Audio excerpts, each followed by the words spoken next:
Once again, welcome Amelia LaRue and Jason Lemkin.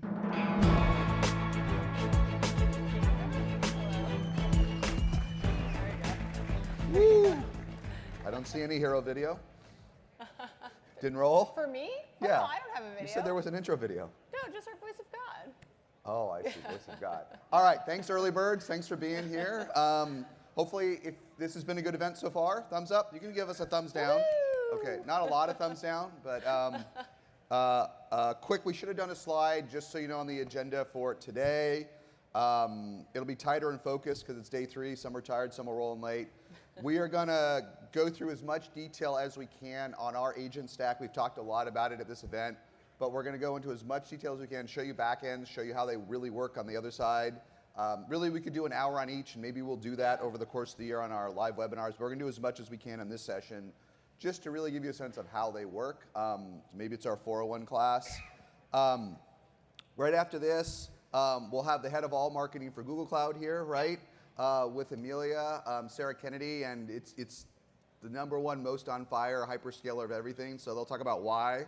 If you want to know about macro, what the hell's happening with hyperscalers, I think it'll be a unique person and time to have here. So just come to the summit stage. You'll see me walking Okay, over. so she'll be at the She'll which be over stage? there, yeah. That stage over there. Yeah.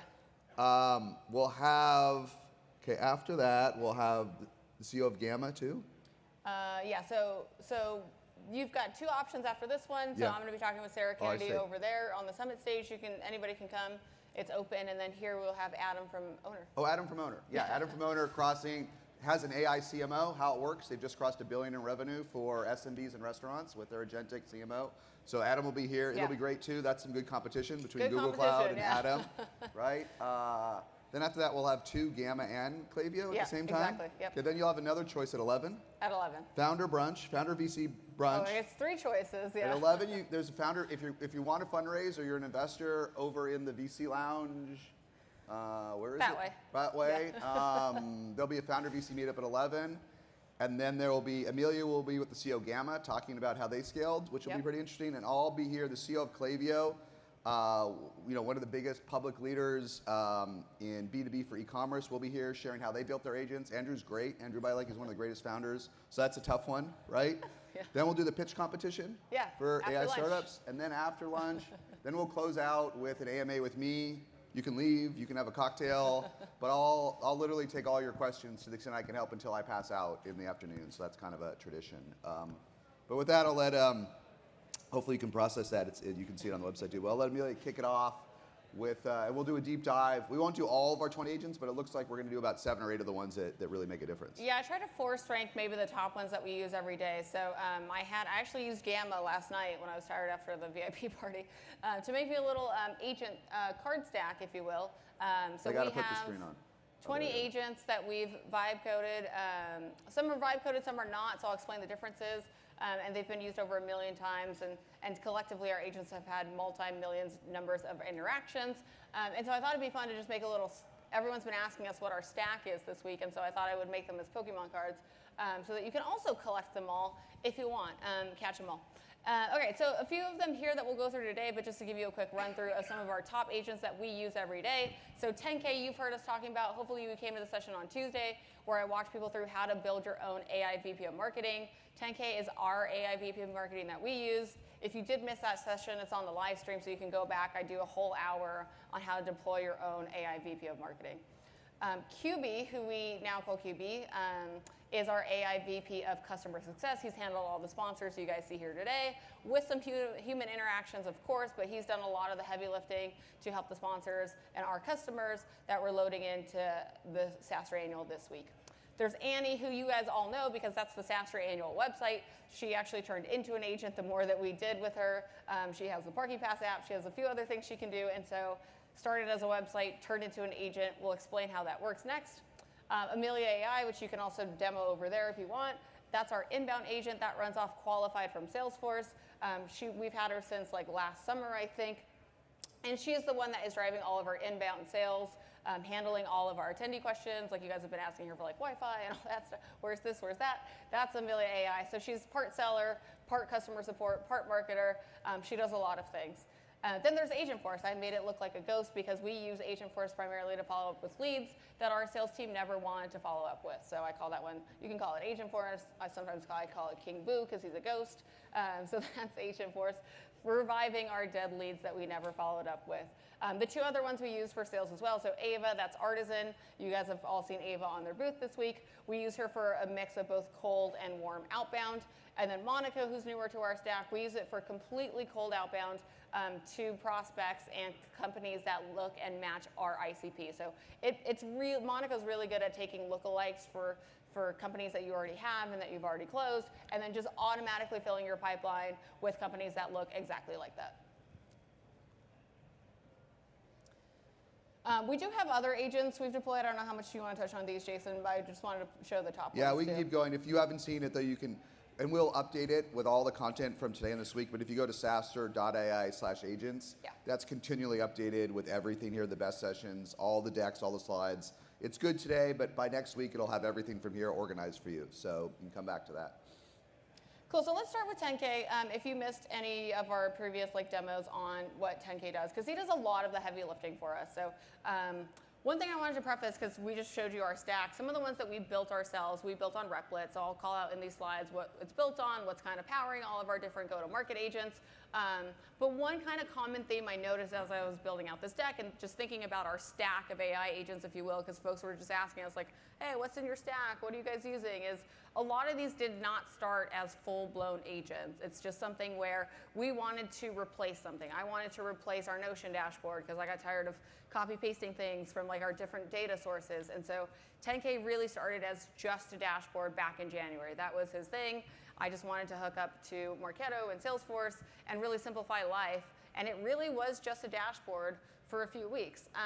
But then 10K evolved, if you will, and now does a whole lot more. He owns the number. He helps us track our daily revenue across all of go-to-market. He helps with our forecasting, which is super important and helpful for something like this, where you have really time-sensitive, maybe releases or product things that you guys are doing as equivalents. He knows all of our campaign performance now, so he's tracking all of our marketing campaigns in real time. He pushes out our daily marketing ideas. We've been talking about this week, our top 3 ideas that we get every day for SaaStr comes from our AI VP of marketing. And it's interesting too, I did a little test comparison this week where on Tuesday I rebuilt our AI 10K VP of marketing on Replit, and then yesterday I did a little bit live with Elena on Lovable, and actually the ideas it came out with were different. It's the LLMs were so different that it came out with 4 different ideas. You tried to rebuild 10K on Lovable as much as you could, yeah. right? And what was different? So the biggest, the dashboard still, kind of looked similar. There are elements that were the same, but the underlying brain was different because the biggest test for me was when I gave it to Replit, I think the top 4 ideas it gave was more email based, and then the ones that Lovable came out with were more okay, you need to do ads, you need to spend on this, you need to do AdWords. Oh, the idea is that the seeming brain, we got to be careful not to anthropomorphize AI, but the idea is that the Lovable version were different than Replit. Exactly, yeah. But so, I gave them both the same spec and the same inputs. We should run an experiment. We'll follow up. We should get them both running for real. Yeah. And have them debate and argue their 3 ideas a day. They each come up with 3 ideas a day. It's too many. Let's have them compare and contrast, because for reasons that we probably are not smart enough to understand, 10K is very biased on email marketing, right? Yeah. And the data set. And the version on Lovable is very biased on advertising and advertising, brands. Yeah, it was sounds more brand sounds a little like Elena. I know. It's that's pretty interesting that they came to different conclusions. Yeah, it is funny. I was it actually kind of matches the marketing style of those internal teams, yeah. and I don't know, maybe it's unintentional that however their internal teams are using it for marketing is Replit's nerdier and Lovable's more marketing. Yeah, so it's a little funny. Yeah, it is. We'll thread some stories in this about how it is surprising how agents with seemingly similar data sets and LMs come to different conclusions. I'll share a story from this morning later. The one thing I would add to this, Amelia, if you were here on the first day in the morning for the 201 session, Amelia gave you a recipe, she gave you the skills, we'll post it online, you can build your own 10K, we don't want to duplicate it here.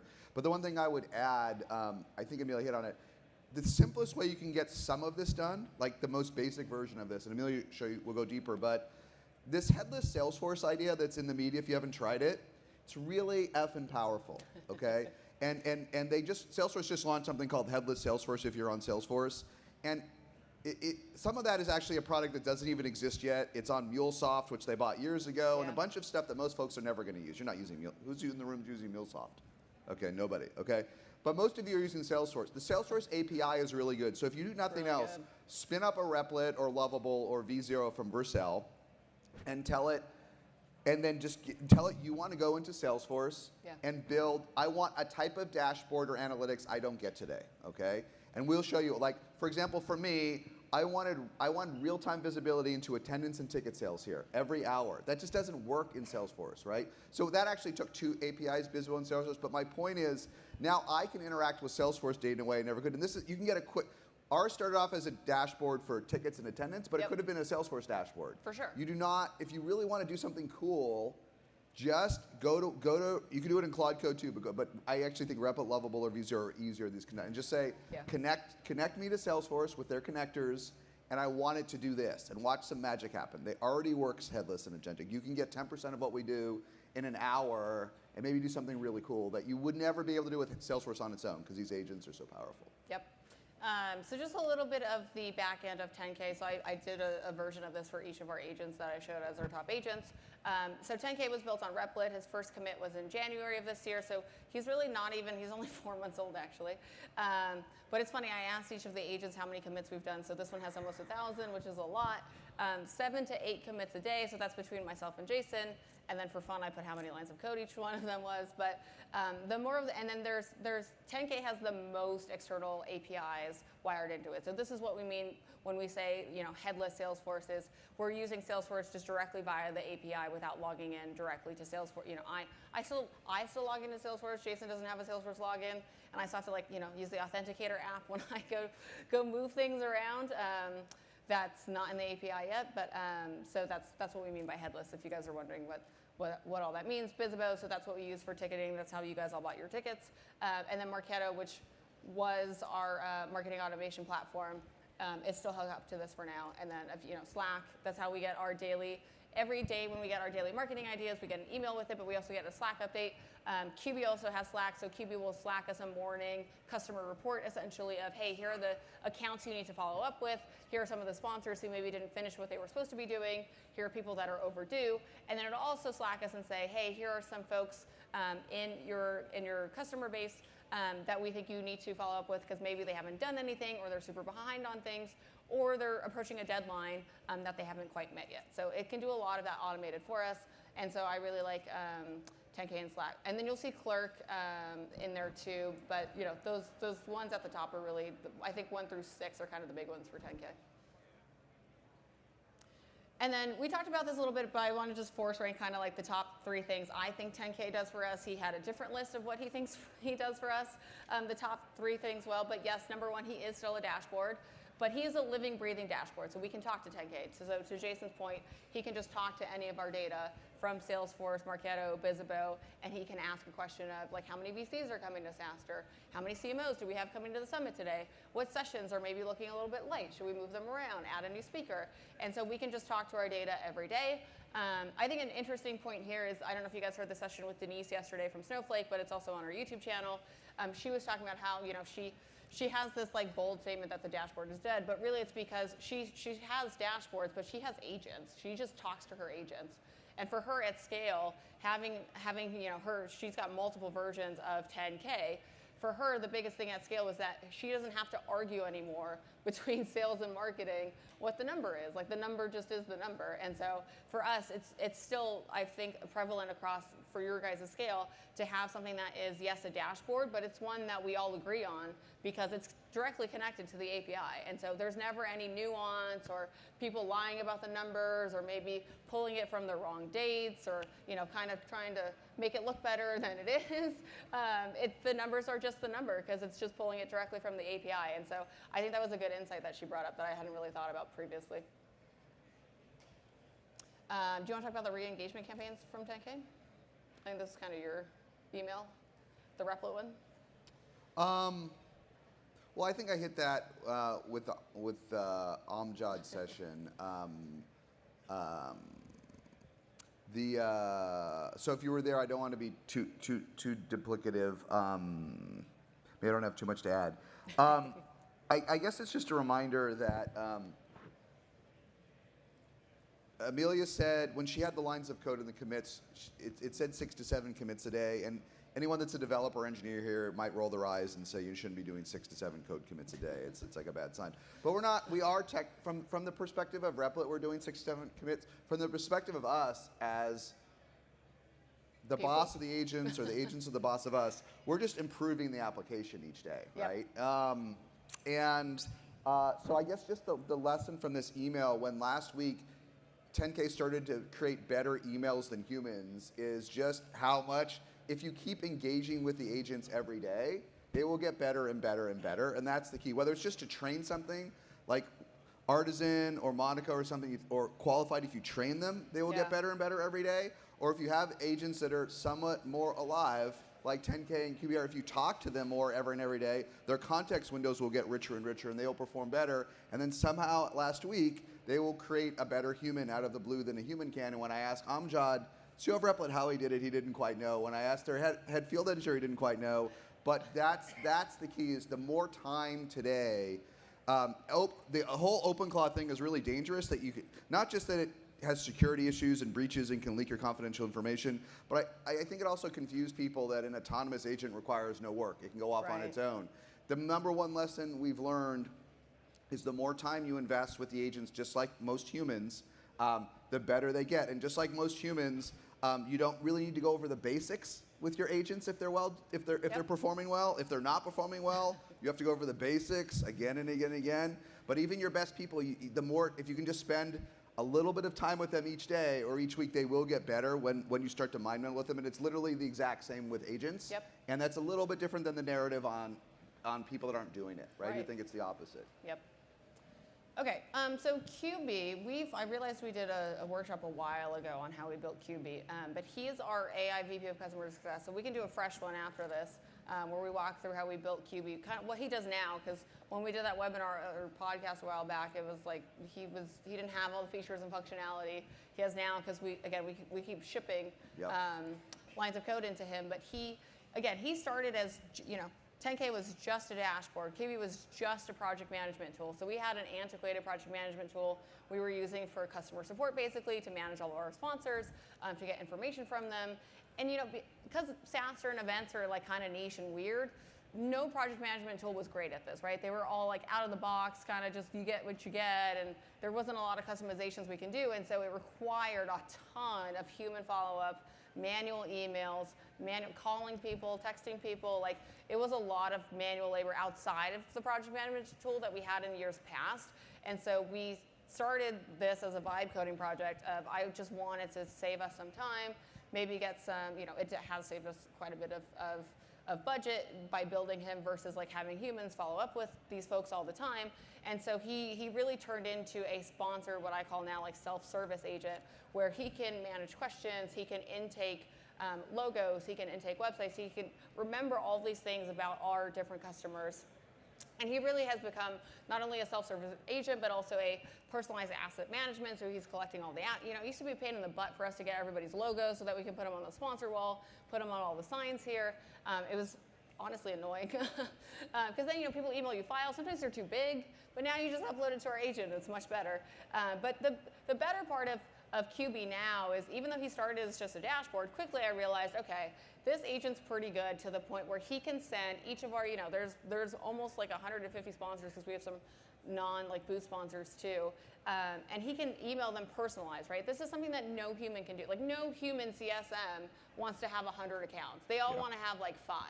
And so that was the magic of QBee, was that he knows all of our sponsors cold. He knows all their assets. He knows their logos. He knows what they do. He can, he uses whatever Claude to research about them. Like, he knows more about our sponsors than like probably some of your best CSMs know your top customers. Can we try to ask QBee some questions we never tried before? Yeah, let's do it. Let's see what happens. Okay, QBee. Here's QBee. It's QBee. Okay, let's ask QBee. This is your show, right? Let's ask QBee. Yeah. What sponsors are most at risk of not renewing? Okay. No idea what it's going to say. Never asked. But QBee has a lot of data. Let's find out. You probably had something else you were going to ask, right? No, I think it's a good thing to ask today. It right? might fail the test, or it might surprise us. Let's find out what QBee has to say.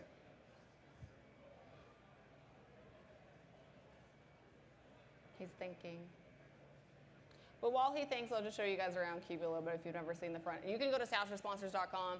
You can play around with QBee. He does, like, you'll hit a wall eventually if you're not a sponsor of ours because you'll have to log in so that you don't get their data or anything weird like that. But you can see, like, he started as a dashboard, so he's still, he's still our project management tool here. He's got all the information about the events. There's certain sponsor load-in times that they had here. This is where they all picked their booth that on the floor that you see here now. These are all the things he did originally, which again, these are all things a human had to do. And he created these nice overlays for our maps, which our designer used to have to do, but now he can work on the stages. And so there's a lot he can do. But now so here's his assessment of Who's at risk? Who's at risk. Artisan, I mean, that's a fair one. He's flagging that they never really logged into him. And so he's flagging. That's a signal. It is. They never talked to me. They had a customer success. They never talked to me, right? They never talked to QBee, but they did talk to me a lot. So, okay. So I we lacked get that bit of context, right? Yeah. Okay, flag that one.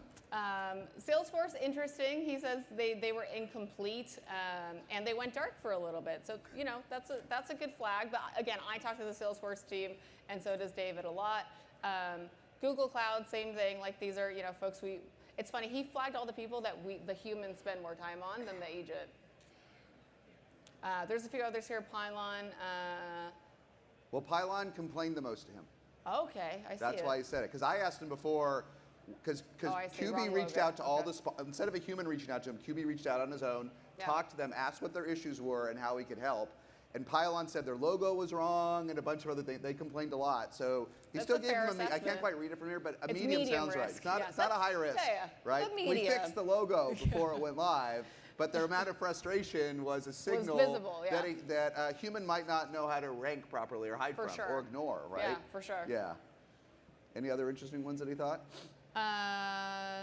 Lightfield and Monaco never did their VIP nominations. That's a fringe thing that we do for folks. We let our sponsors nominate some of their customers to come to SaaStr.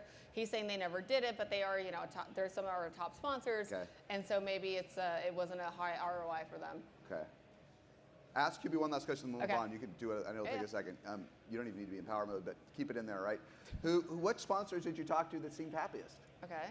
It's the flip side, right? Let's just see what he says. Because he talked to them. He'll forgive my typos. This is why I think traditional customer success is just dead. They won't talk to 120 people. And like all they want is a commission on the renewal. They'll hide issues. They won't surface issues because it doesn't help them. Help them hit their number or goal any longer. So I think QBee's better. Who's that? Is this who's the happiest? Is that what he says? Yeah, so he says, there's no explicit, this was great signals in the chat yet, but here's who I think have the highest signals of satisfaction. Vidvin, because they wanted to post more on social. Launchpad just returned a lot to the chats. Gamma seems pretty happy with what they're doing. They never pushed back, never escalated. That is a good signal, actually. Then he lists out a lot of sponsors all at once. Asked once, got the answer, and left pattern. So that's a good sign too. Like they got what they needed from QBee, and so he's saying that those folks are probably fine because I got them what they needed, and they went on their merry way. Yeah. So pretty good. I think this. I know what you guys think. I think this is pretty good. And again, this agent, and agent's kind of a loose definition, but this agent's less than 90 days old, right? Correct. Yeah. And again, it started off as a just dashboard to track assets. Almost a pre-AI workflow. There's a lot of asset trackers if you're in the creative industry or do anything. Now we can talk to it and it can identify issues. And I think that analysis was pretty good. We'd never done it before. I just made that up with the I thought it was pretty good. I would say top 15% of CSMs I've ever worked with already. And you can already see looking at, okay, that's good, but it lacks some of the context of the human conversations that we had. And so we'll probably, Amelia and I will probably think about that, and we'll talk with QBee later. How could we integrate some of that context, just use my email. Well, for sure. A simple thing is to hook up to your email. We could hook up to, sorry, what's the application where we listen on your phone? Oh, Whisperflow? Whisperflow, any of these things that have APIs. Maybe we just hook them up, and actually if they have an API, it's really easy. It goes and figures out what the best emails are in Whisperflows in 10 or 15 minutes, and maybe we ask again in a month, maybe we'll do it on the agents on our podcast, and Sure. we'll share our complaints, because we've never done it before, but I would already give that like a B. Yeah, Like pretty it missed good. a whole, it only has the context it has, it missed the human side, but for the digital stuff, Pretty good. it was pretty good in remembering all the chats it had with maybe 500 or 1,000 people, force Yeah. ranking the issues and identifying them. Better than human hiding from issues. So that's QBee. That's QBee. He's got an interesting API stack that differs from 10K. So they have a lot of crossover, but noticeably too, he's got Clerk is number 1 on the list because that's what we use for single sign-on. And so that was one I've talked about it previously. It's gotten easier in Replit now that it's native, but it used to be a little hard to actually hook that whole thing up. And I'm not a technical person. It was pretty hard for me to figure out single sign-on, but I got it done in a weekend, and now it's even easier. And so that one has remained top of the list because you got to imagine, people are inviting other people to interact with QBee, and they can just add it on their own. They can catch up. They can see what other folks are doing with QBee within their org, and so that one makes the top of the list for QBee. Yeah, it's a pretty simple stack to get that much value. It's not even logging into Salesforce, is it? No, it's funny. When I went through it, I was like, all this time I really thought QBee had Salesforce, which we'll hook up next, so he can write some of this information back to it. But he doesn't. That answer he just gave you was without even having any Salesforce data, so it'll get even better. All right, we already talked about this, so I'll move on to the next one. So Annie is somebody you all know because this is our SaaStrAnnual.com. Did not start as an agent, much like QBee and 10K. Started as just a replacement because last year's SaaStrAnnual.com was on Squarespace. And we were just limited by how much we could do on SaaStrAnnual.com because we're not developers. We're just limited to Squarespace. You can't vibe. You can't change it. vibe, yeah. All you can do is put images and some videos. It wasn't enough this year. So Yeah. I quickly built a V1 on Replit. It's okay. It has some purple gradients. But we could get it to do whatever we wanted it to do, right? Correct, yeah. And so, again, started as a website. I don't even remember. Oh, I guess it's on the next slide when we did it. But now it does a lot for us, right? So I asked, actually, our SaaStr Annual website, which we just call Annie because annual, how it would describe itself as an agent. Because I was like, okay, 10K is very clearly, we call it our AI VP of Marketing. We call QBee our AI VP of Customer Success. I said, Annie, what would you call yourself? Yeah. And it said it's our AI event producer hybrid. Because it's Hybrid managing. of human and what's the hybrid? I think hybrid of producer and also event manager. technical. Yeah, event manager. It said it was, and it was also our technical producer because it has all the website and the agenda stuff. It's always interesting when you ask somebody, including agent, what they want their title to be. Yeah. Sometimes I remember asking Amelia years ago what title did she want. She said VP Marketing. So I said, okay, that's your title. Came right out of her mouth when she started. Now she's Chief AI Officer, but Andy came up with quite a title. It really did. Quite a title, yeah. I was like, you're going to confuse people. I'm not sure that spec is on JobVite, but I like it, yeah. I was like, are you trying to say that you did some of the physical stuff? Because that didn't quite work out. But yeah, it was a little funny. But it does, again, it runs. I was like, okay, but to your credit, you are running the website, you're running the agenda, you are sending a lot of, like the attendee newsletters you guys hopefully all read this morning. That's all coming from Annie. Yep. And then obviously it kind of became agentic when I added this now kind of famous parking passes app, which was previously, if you don't know the story, for you guys to get a parking pass to come to SaaStr, we had to have a human on our team split up like the 5,000 page PDF. So what I did is I just used Claude Cowork to split up the PDF, add all the addresses to the bottom of the PDFs, and then I hooked it up into Replit in our existing website at the time and said, hey, can you help me create just some agentic workflow so that you can automatically send a parking pass from this long doc of PDFs that's now been separated to people who need it. So when you guys request a parking pass, you just put in if you're an attendee, sponsor, speaker, how many days you need, and then it sends you your parking pass automatically versus you guys having to, previously it was a form fill. Yeah. Last year, fill out the form, wait for one of us to send you your parking pass, and that took a while.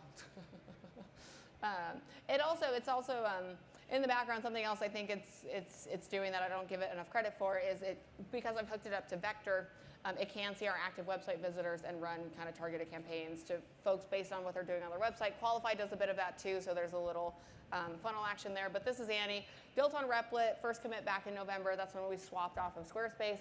Annie, has the most commits out of all of our agents and the highest amount of commits per day. And I think that's because we were just, SaaStrAnnual.com became kind of a living, breathing agent and kind of co-pilot for the event as it calls itself an event producer versus it just literally being a website that was static. Can I ask Andy some questions? Sure. It's interesting on the side. it's interesting, these 46,000 lines of code, it doesn't really matter how many lines of code you have. I think, again, a lot of engineers and maybe critical of it on X, but I wrote a SaaStr post literally 2 weeks ago about 10K, that it was $257 a month and I think 18,000 lines of code. Now we're adding apps inside of it, micro apps, and now they're 46, 50,000 lines of code. There's clearly some slop that has gone in if you've gone from 16,000 lines of code to 45,000 a week. But it's also part of adding more and more apps in one scenario. That probably eventually will slightly break, but it's just as an aside, it is a lot of, that's a lot of, going from 18 to 45 in 2 weeks is, if it kept going at that logarithmic or exponential rate, we would have a larger code base than like Salesforce or Meta. What do you want to ask Maybe Annie? I'm exaggerating. Annie, well, because let's see how well it does. Okay. Write me a follow-up email to everyone at SaaStr AI 2026, trying to get them to come to 2027. Okay.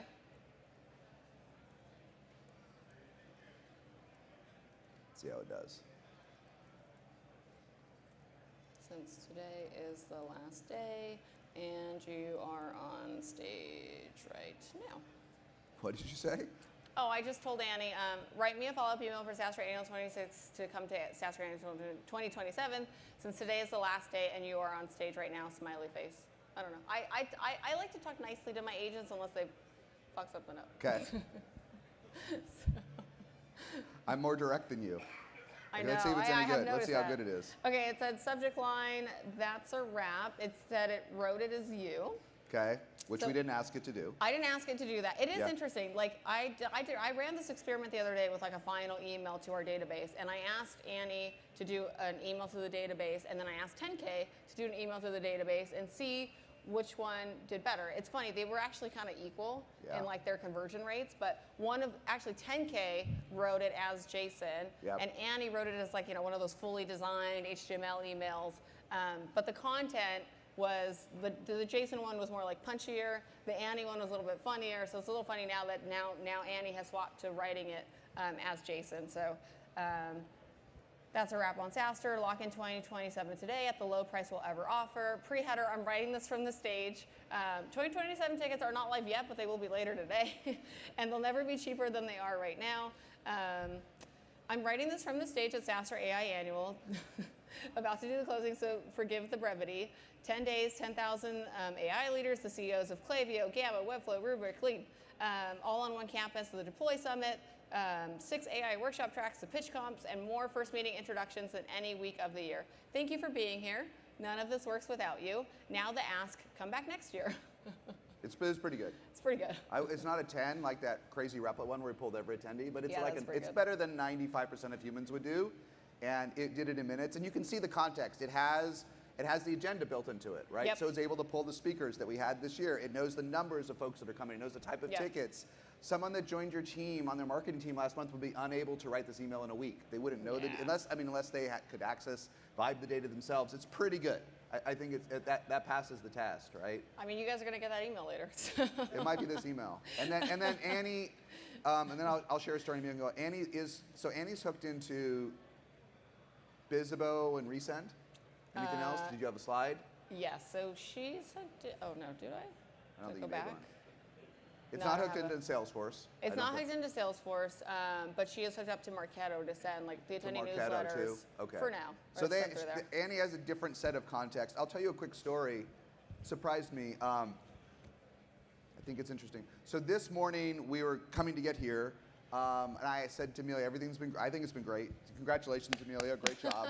I think it's an amazing job. Thank you. But there's been so much going on. I thought we forgot to remind folks to come to the Founder VC brunch at 11 in the VC lounge over there. I said, you're right, I forgot. I'm like, can I ask 10K to do it real quick? Because it's risky. I'm doing it literally I'm sending an email in 5 minutes to 1,000 something people. Yeah. But she gave me the permission because it's not high. What if the email's a little bit off? Like, it's to you guys. It's not the end of the world. But what's interesting, but she says, no, ask Annie, because Annie sends better emails like you saw. Yeah. So I said, okay, go to Annie, and I said, Annie, please look at everyone coming that's either a VC, a founder, or CEO, and invite them to the brunch. Annie's like, I don't know how to do that. I only see 17 people coming that are VCs or CEOs. I don't know why. Like, Annie, Annie, how could my you have email. all the data? How can you think, oh, there's only 17 founders, CEO, VCs? And I should have screenshotted it. She was very direct that she's unable to do this. Like she's like, oh, you know what she said? You're going to have to upload me a spreadsheet for me to be able to do this job. And I'm like, you have access. So it's a reminder that, agents, they get confused. The context is great, but so Annie had the great enough context to write a really good email with all the speakers and type, but it couldn't remember that it had access. It couldn't put together. It's okay. So then I go to 10K, Amelia told me not to use. But 10K has access to even more. It has Salesforce and others. It has the most, and it's like, no problem. It did a deep analysis. It went through 10,000 records here in minutes. It pulled up all the founders, VCs, came up with a list, and then it said, hold on. I confused Lightfield CRM with Lightspeed, a venture firm. Yeah, okay. Those are not 55 VCs. Those are SDRs. I'm removing them from the list. Prepared the list. It said, can I send you a sample? Send me a sample. It was pretty darn good. It was almost as good. Okay. And it said, can I send it all to 1,500 people? Then it researched and said, oh, we've never used this version of the API at Resend to do a mass send. I researched it, it'll work fine. Yeah. Can I send it? I said, yeah, send it. I proofed it. Great, it was a good meal. But Annie used a prohibited email to send it. An email where you're not allowed to use from the sending. It's in the memory, it's in the rules. Broke a rule from multi-years. Now, if you hired a marketing manager, they might use an email they might use. They might send email. A gung-ho SDR might email people they're not supposed to email. And I will add this later. And I said, Annie, how could you? This is in the core memory. How could you prohibit it? She's like, there's no excuse. I did not. I forgot to read the memory. Annie said, I forgot to read the memory. Waking up, and Annie said it's worse. And Annie said it's worse than that. Because this is irreversible. When you send an email from the wrong address, I cannot undo it. So she said, my job is to call in the architect. And the way Replit works is, Replit runs on Claude, but when you have something complicated, it actually brings in OpenAI 5.5, it calls it the architect, for a proof. It brings in a different model to look at something, take another look at and see if it's an idea. It calls it the architect. It said, there is no excuse. This is exactly the thing I'm supposed to call the architect to, and I didn't. I'm terribly sorry. There's nothing I can do about it. What should I do? You want me to block anybody that emails you? Oh, no. She started to scramble for ideas. So it's pretty interesting, one that Annie couldn't do it, even though it was, Amelia thought it was better for regular email. Couldn't find it. I don't know. 10K did it, but because of and it was partly my fault, because of the pressure of time. I wanted to do this in an Uber coming here too fast. I didn't slow it down a little bit. But when I started on this journey, this would have seemed like a huge issue to me. That's unacceptable. First it wouldn't have gotten done. Yeah, but when I started on this journey, it would have bothered me, because I'm like, how can you send to an email that is prohibited? But you got to step back. A human could have made this mistake too, right? So this is why you're going to get better and better and better. It was reminded me, slow it down just a little bit, because these agents are so productive. Annie could have sent 1,000, not just 1,000 emails, but 1,000 different emails by the time we started this session. Yeah. There's no way I could have reviewed and interacted. And so not only do they come to different outcomes, you've got to spend more time with them, because they will inadvertently, in goal-seeking, cut corners. And it just, Annie said, I'm sorry, there's no excuse. It's clearly you're not allowed to use this email address, and I use it anyway. So a story of the day. But humans do the same thing. Our agent is forgiven. Yeah. Okay, I'm going to talk a little bit about Amelia AI, and also I think my Pokemon card is very cute. But all right, so Amelia AI I launched last summer, post last SaaStr, before this SaaStr. I wanted to solve some of the inbound issues we were having on then our Squarespace website, which was, we had a lot of folks and engagement on our SaaStr, just SaaStrAnnual.com.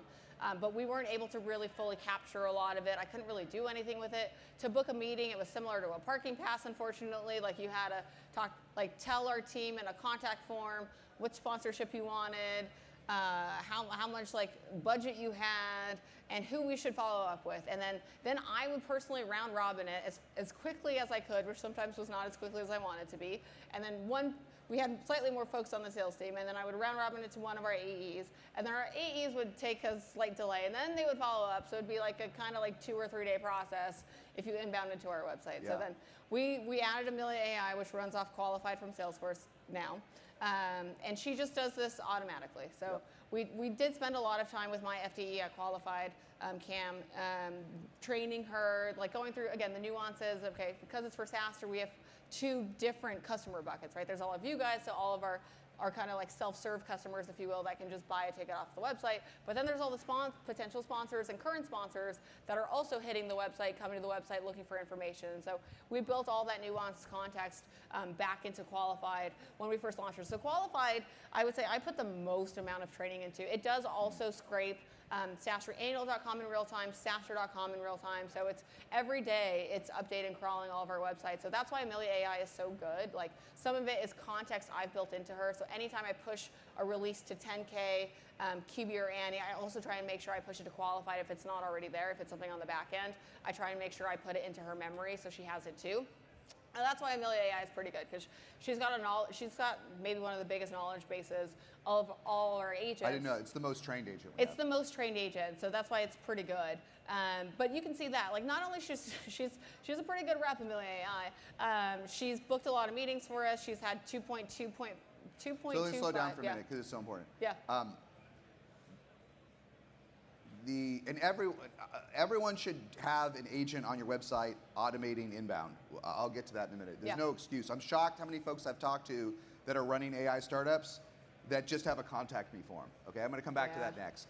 But by adding AI, essentially adding AI to a old school Calendly or Chili Piper type link, we booked 614 good meetings out of it with the agent. Just for this annual. Yeah, that's not 614 total. meetings, and our average ticket size is about 85K. So that's pretty good, pretty high ROI to book 614. Now, obviously, they didn't all close, or we'd have 60 million worth of sponsors here instead of 10 million. Next year. But that's pretty efficient agent, right? Pretty good, right? And almost zero complaints booking it this way, right? No. I mean, the only complaint was like sometimes, like right now she'll round robin to our reps, who are myself, but primarily David, and so it's weighted heavily to book. It'll book a lot, most of the meetings with David, because that's how I programmed her round robining, and then some of the meetings with me, like if I happen to be free, or if it's kind of categories I'm good at of closing deals, which is like the gammas, It weighs that. It weighs that, yeah. It weighs our Salesforce data. Of like, okay, what does Amelia close the most of type of sponsors? What does David close the most of? Which David has a big mix because he just has a lot of the customer base. But mine's pretty more nuanced, so it kind of weights that, and then it'll say, okay. For a while, it was giving me all the agentic companies because it was like, oh, David has a lot of like old school companies, so it was giving me all the agentic companies. It's like, give Amelia AI, real Amelia, all the agentic companies. I was like, no, that's going to be everybody, dude. You got to stop weighing against that. And so it was pretty funny for a while. So we opened it up, but she'll weigh against that and kind of book our meetings accordingly, which is pretty fun. And then it's funny. I think I got now that Slackbot is hooked up. It was like, hey, you should get back in the round, because I'm off the round robin for the last like 2 months. It was like, hey, do you want to put yourself back on the round robin and qualify? I was like, maybe in 2 more weeks, but it was pretty fun. I want to ask you about this. Is there anything worth seeing itself? Do you have this is one we're going to look at live or not? In Qualified, yeah, I can. But so let me just to go back to him around. Let me just understand that slide, because this is new to me too, guys. 614 meetings booked.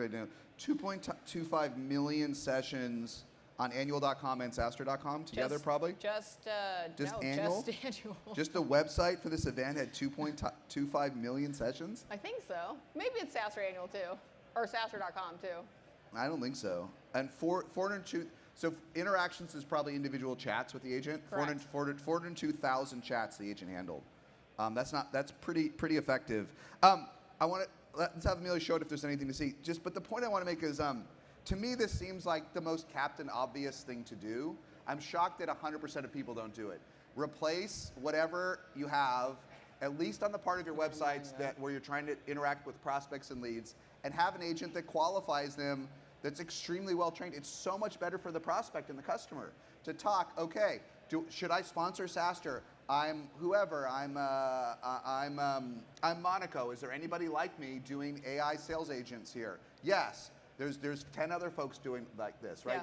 Yeah. Here's my ICP. Here's what I want. Here are the agents. It should be able to answer all your questions honestly, without drama, give you all the data that you want that is fresh. It's not dated. It's not last year's prospectus or data. And then it can decide with some intelligence who to send that lead to in real time, and they can schedule the meeting instantly with the agent.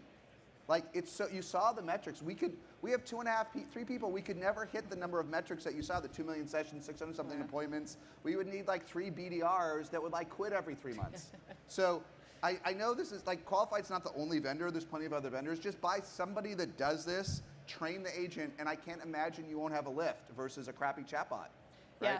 Yeah. Two things I'll just briefly show on Qualified. So this is her contact studio just for annual. So if I just show you guys the top toggle here, if you can see it, there's annual, there's London, which it was on, and then it has a slightly different one for annual in person, which is the demo counter over there, because we just wanted to compact her memory a little bit for SaaStr Annual. We were like, she doesn't need to have all of SaaStr.com in her brain for SaaStr Annual, so we kind of toned her back for the in-person one so that you guys would have better interactions with Amelia AI when you asked her about more like venue-specific things versus things on SaaStr.com.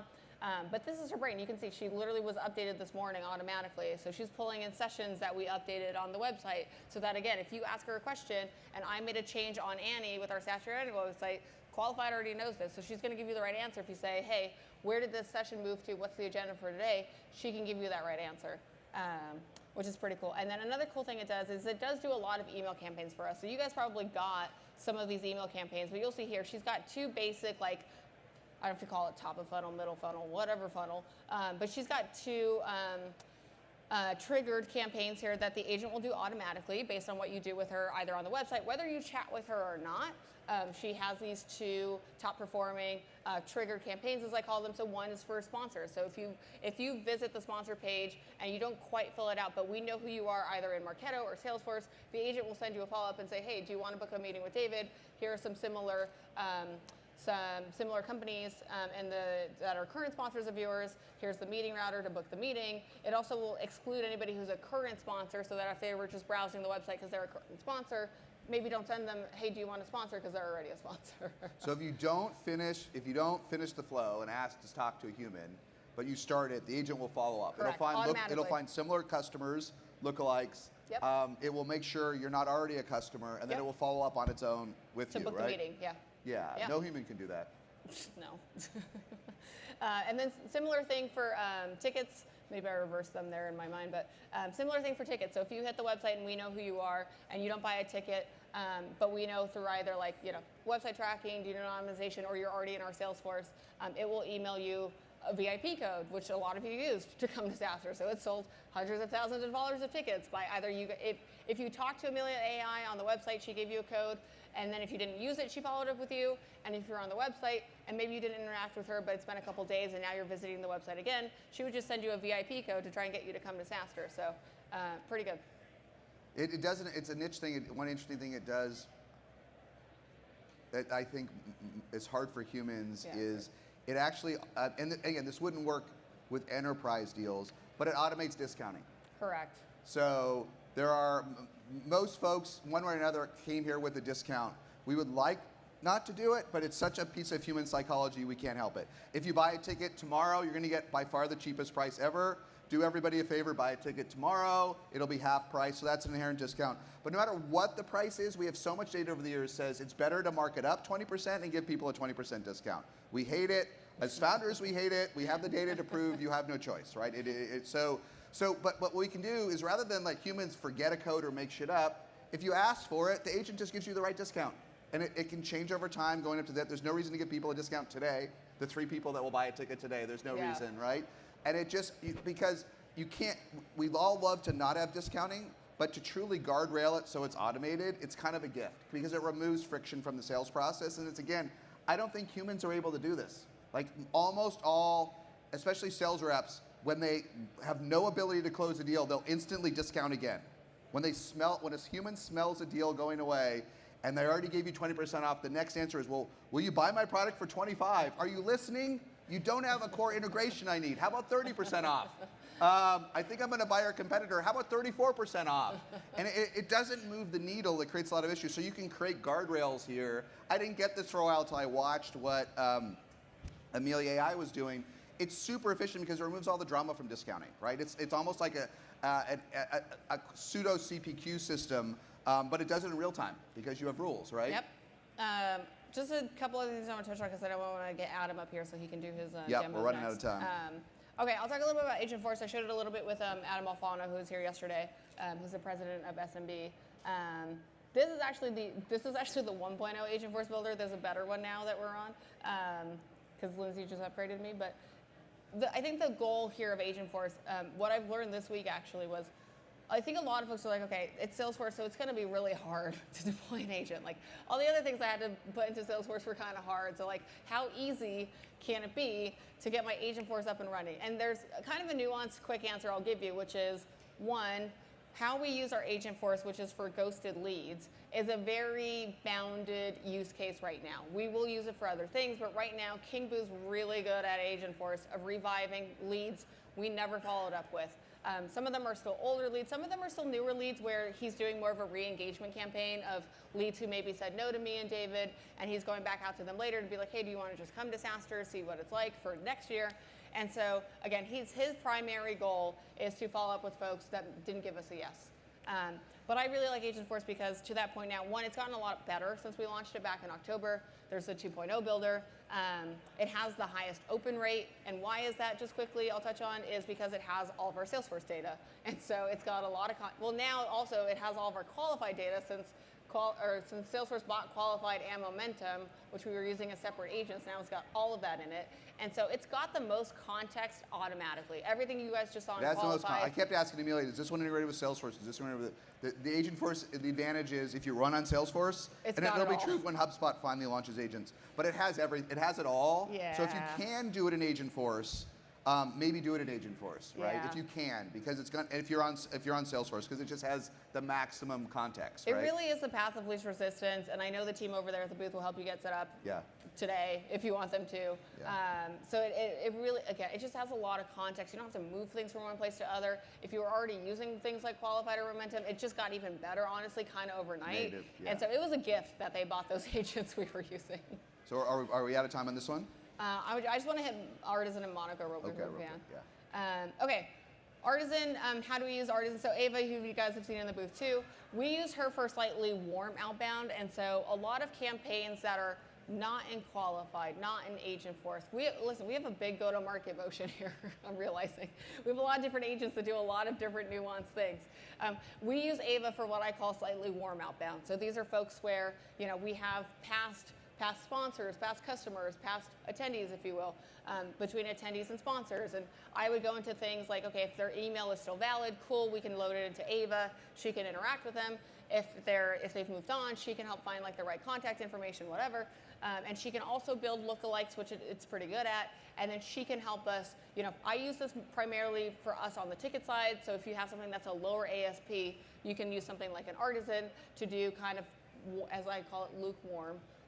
Outbound as a sales agent, because she's also hooked up to the website, so she knows everything we've done. I get really segmented with Ava, so I give her super specific campaigns. Like, here are alumni of SaaStr Annual 2024. Here's what was different about 2024 specifically versus now 2026, so that when you email these people, you have that specific context to use in your emails when you're doing their follow-ups. Yep. And one insight I had to synthesize all of this, I know we're just about out of time. Yeah, So I'll go it's all very good. quick. But I was having a conversation with an AI CEO last night that their own product's kind of at the bleeding edge, and also as head of marketing, and it synthesized everything. They're like, oh, this doesn't work. We haven't gotten this to work. And I went through one simple heuristic with both of them, the head of marketing and the CEO. For another way to think about this, you have your A leads. Your A leads are so hot, a human's going to follow up within 60 seconds. So if someone comes in and says, I want to buy $1 million sponsorship or $500,000, even your laziest rep is out there at the mall or watching movies is going to respond to that email in 60 seconds. Okay, I got $1 million budget. I'd like to sign today. Don't put an AI on those accounts. No. Put it on the B leads. The B leads are the ones that have some signal, some score, but they're not worth a human's time in your organization. Every organization of size, humans will just not follow up with the B leads. The C or D leads may or may not have gold in them. It's a topic we'll run out of time on. But put something like Artisan on the ones already in your database that you have contacts with that have some score, some signal, but it's not worth a human's time. That's $500K of gold for us. Okay, Yeah. This is not That's a real massive revenue. business or even a business, but we need the $500,000 so you can eat. Okay, without $500,000, it'd be bring your own sandwich. Okay, so the Artisan got us an extra $500,000 to the event. That's the B leads, and Yeah. so. Let me do one more on the break, but if you think about it that way and you train it, you'll realize it's going to work because you have B leads in your database. Yeah, and I have given Artisan a lot of content. We can talk about it more later. I can maybe squeeze some. I can help answer questions during the AMA later. Yep. Okay, Monaco. This is our last one, our newest one. So Monaco, who's also here, references. I did a little copy paste error there. But Monaco is the one that you guys can see here. This one I put on cold outbound. So even though Artisan can do cold outbound, the reason I like Monaco for it is, I mean, technically we're not their ICP because we have this giant agent stack. Sam will be the first person to tell you this. But I like it because I basically gave it the best sponsors across all the years. And it said, Amelia, I got it. So it took all of our ICP data, all of our close won history. We did have to export it from Salesforce, which is a little nuanced, but and then Monaco just automatically found lookalikes, booked a bunch of meetings, closed to some pretty big logos still for SaaStr in a very short amount of time. So this is the one that I think idles the least amount of time out of all of our agents because it is self-filling. It'll just keep going out to different ICPs. It'll keep filling your funnel. And so I like Monaco for that reason because I really don't have to think about it, which is quite nice. Yeah. So that's why we added it to our stack, even though it's not, I know we're not their ICP and it's not perfect, but I really like it. Yeah, we're running out of time and we'll do another follow-on deep dive, but the Monaco one is cool because it fills its own funnel. Yeah. If you can get it to work, if you can train it, if they think you're the ICP, it is the only tool right now that constantly fills its, with lookalikes, it's just doing a clever use of lookalikes, and as you dig into these things, good, just though. like B leads are good for SDRs, some of the art underneath is just getting good at lookalikes. Like if your sponsor is Oracell, is Lightfield like them? If your sponsor is Salesforce, why isn't HubSpot here? They should be here. But it's not that hard to figure out that since everybody but HubSpot is here, they should be here, right? And so maybe the team followed up with the wrong person to HubSpot. So Monaco will say, we'll go out and figure out, okay, who is the right person to HubSpot to talk to? And what it did a real instantly good job of, then we got a break. That deal may or may not close, but it instantly identified a really good buyer and gets you a meeting, okay? So this whole lookalike thing, it's actually not that, a lot of this stuff, you're gonna realize in a year is not that complicated, okay? It's just clever. And what you saw today when you looked at the back ends of a lot, you saw forms that look like other forms for web. Like there's some clever wrappers and guardrails and things, but you can do all of this yourself. You can do it all yourself. So thanks everybody. We got a great session with Adam from Owner on this stage, right? Now, If you want to learn how to have an AI CMO get you $1 billion of customer revenue, I would say for this one. All right. Thanks everybody. Guys.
Please welcome the CEO and founder of Owner.com, Adam Guild.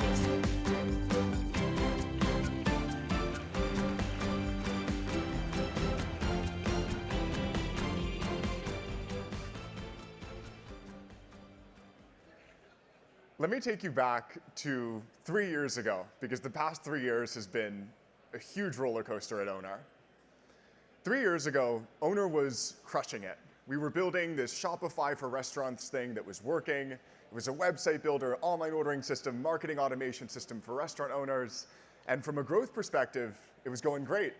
We were exceeding the triple, double, double trajectory that the SaaS lore says eventually leads to building a unicorn. We'd raised more than $89 million in capital from all of these incredible investors. Things seemed great. But beneath the surface, we were facing an existential risk starting in early of 2023. That risk was the ChatGPT moment that was cascading throughout the tech industry and putting huge pressure on us in two different ways, each equally terrifying. The first way was all of the AI native startups that are being born in early 2023, doing things that previously weren't possible, like vibe coding website generation and AI phone answering and ordering for restaurants. And the risk that they posed was that they were growing like wildfire and directly could disrupt our product. The other risk was coming from maybe even more terrifying direction, because all of the massive companies in our space, publicly traded companies, had taken notice of our momentum and were as aggressively as they could trying to stop it, throwing hundreds of engineers on trying to clone our product and then distributing it into their customer bases of hundreds of thousands of similar customers. It became obvious that unless we adapted in this moment and took advantage of it, that we were going to get crushed from both of these directions, that we were going to slowly bleed out and die, and that we wouldn't have a business in a few years. The hard part wasn't realizing that. The hard part was all of the smart people around the table that disagreed. Major investors saying, Adam, this is CEO thrash. We can't just invest millions of dollars in this new product direction and take people off of this thing that is working. It's working well, it's growing efficiently. We can gradually layer these in over time. Or team members, product managers, and engineers saying, Adam, I know 100 customers personally that are asking for the product to do this thing. And if we're going to take people off of that to build this new thing that hasn't even worked or been proven, it's just going with the AI fad, how could we possibly do that? Or the industry experts, the folks that had spent their lives and careers in our industry of restaurants, that were saying, Adam, if there's one thing I know, it's restaurant owners, and restaurant owners are terrified of AI. If you start to pivot your company in that direction, you're going to alienate your customer base. It was brutally hard, but we pushed through all of those reasons not to. And if we hadn't, then this wouldn't have happened. This glorious tweet from the godfather of SaaS and the king of SaaStr AI, Jason, one of our incredible early investors and board members, on the first of this year talking about how we grew faster in 2025 than we did in 2024, and how more than 83% of our new customers, up from 0% just 2 years prior, started their journey by using our AI products, talking about the caliber of talent and momentum that we've been able to accrue that we wouldn't have otherwise. So that is what the next 30 minutes is going to be about all of the ways in which we had to reimagine our product and our business to adapt to be AI native in the way that we build product, the way that we operate, and the way that our whole customer journey works. I'll also touch on psychologically all of the challenges that came from making these sweeping changes across the business. And to make it extra helpful, I'm going to be demoing for you the 5 most impactful things that we built, both the product and how that changed, and all of the internal systems that do things like automate the busy work for all of the builders in engineering, product, and design, what it looks like to have an AI native finance function or sales function, and the tactical things that I learned from the psychologically hard challenge of convincing a team to move in a completely different and unproven direction. So, let's dive in. I'll take you back to the moment in early 2023 that we got up the courage to go all in on this direction and push through the industry experts saying it was a bad idea. That moment was at the International Pizza Expo there, where I'd gone in very excited, showed up early to do my usual thing, showing these restaurant owners the Shopify for restaurants that we'd built, the website and online ordering product. And I show up that day, amped, very early, get my laptop set up right before the showroom doors open, pizzeria owners start coming in. And as that happened, and pizzeria owners start walking in to the showroom floor, the first few passed me by, and then one, he cranes his head, he looks at something behind me, and he walks up to the back of our booth and pulls out his phone. I'd never seen this happen before. So I walk up and introduce myself, hey, I'm Adam, how can I help you? And he was scanning something that one of our PMs brought to the show as an afterthought. It was this poster that was describing one of our upcoming products, which at that point was a terrible MVP, very embarrassing. But it basically said, analyze everything that is broken about your restaurant online and fix it with AI, with a QR code to scan so that they could try using this experience. And this guy, Joe, was fascinated by this. He was so excited by the idea of using AI in his pizzeria.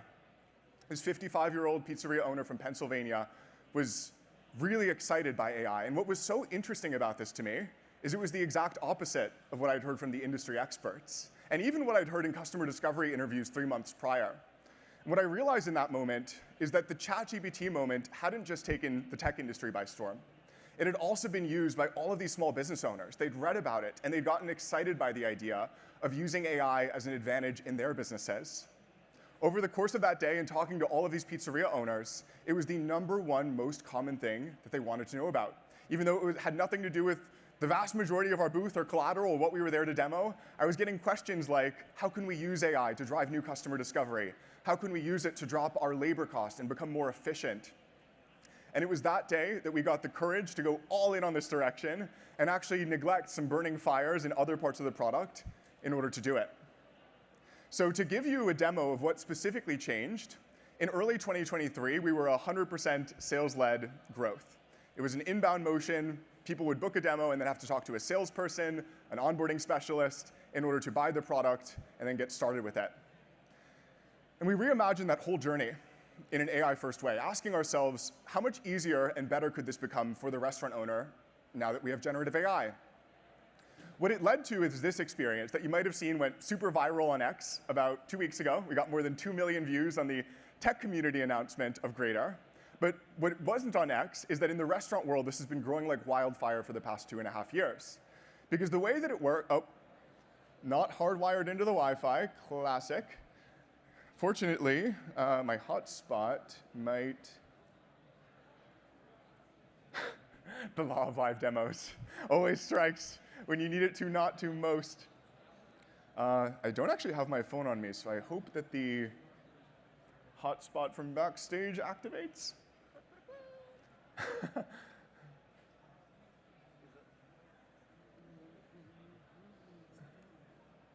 now?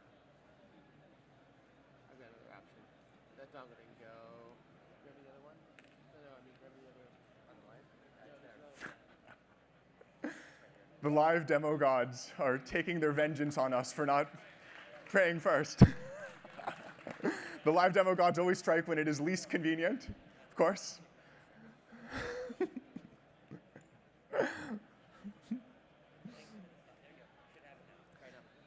Okay, refreshing. I'll stay here until you get it. Okay, thank you. It seems like the internet is not yet connected. Should I go into Wi-Fi settings?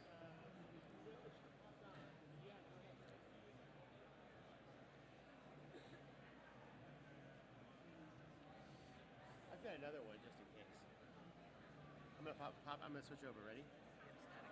I have another.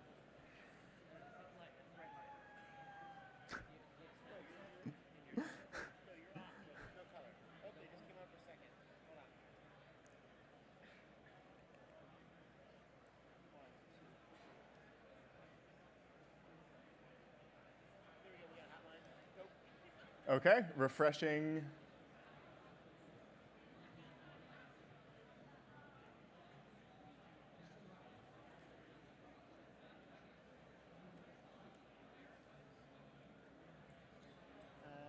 This is not you.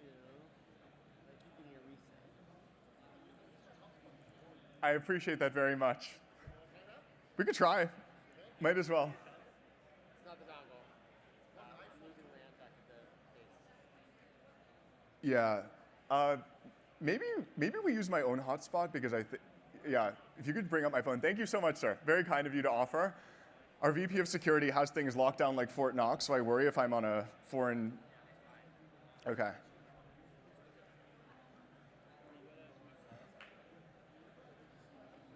Okay. Let's see here.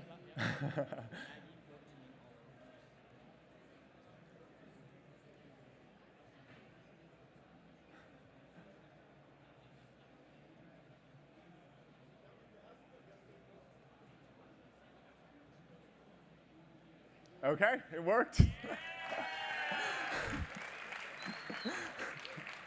It's a much more impressive demo when you have internet, I promise.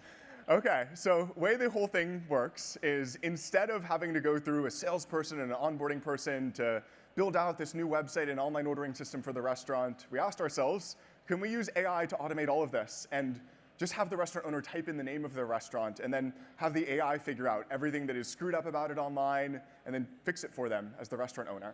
So the way it works is you type in the name of your restaurant, which in this case, I'm typing in a restaurant that I saw last week, really needs a new website.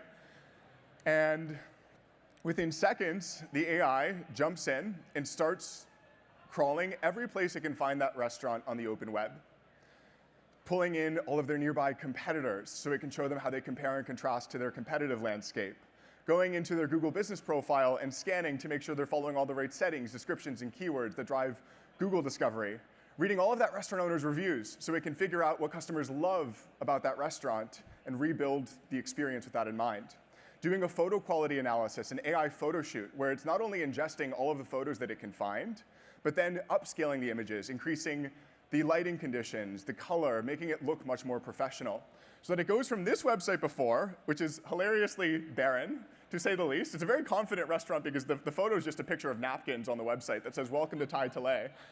So this is the before, to give you some color. Here were all the things that were wrong with the report before, where images were missing alt tags on the website, a bunch of other SEO things were screwed up. It's checking like 90 different factors in SEO and CRO. And then in a matter of less than 5 minutes, it went from that before to this after, which initially blows the restaurant owner's mind because that video they've never seen before.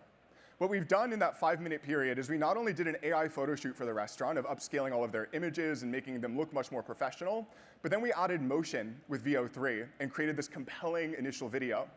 In addition, we've built out all of that restaurant's content to perfectly reflect what people on Reddit, Instagram, Facebook were saying about that restaurant and make sure that it represents the value proposition well. It's got spotlights around the most popular dishes. The Thai sampler is one of them. Photo gallery, details on the cocktails, sake, and the bar, so that in less than 5 minutes and for free, a restaurant owner can go from a really bad initial website that is actively hurting their sales and creating a bad initial first impression to a state-of-the-art amazing website. And it isn't just a flashy demo.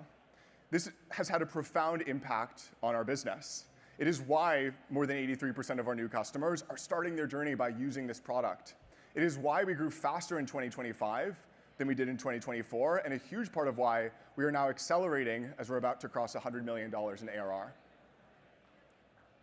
Thank you for the person that clapped. So, what are the most important lessons learned on product from going through this experience of building a product to disrupt our prior thing and reinventing the customer journey? Lesson 1 is that in order to benefit from agents, you've got to build an extremely opinionated product.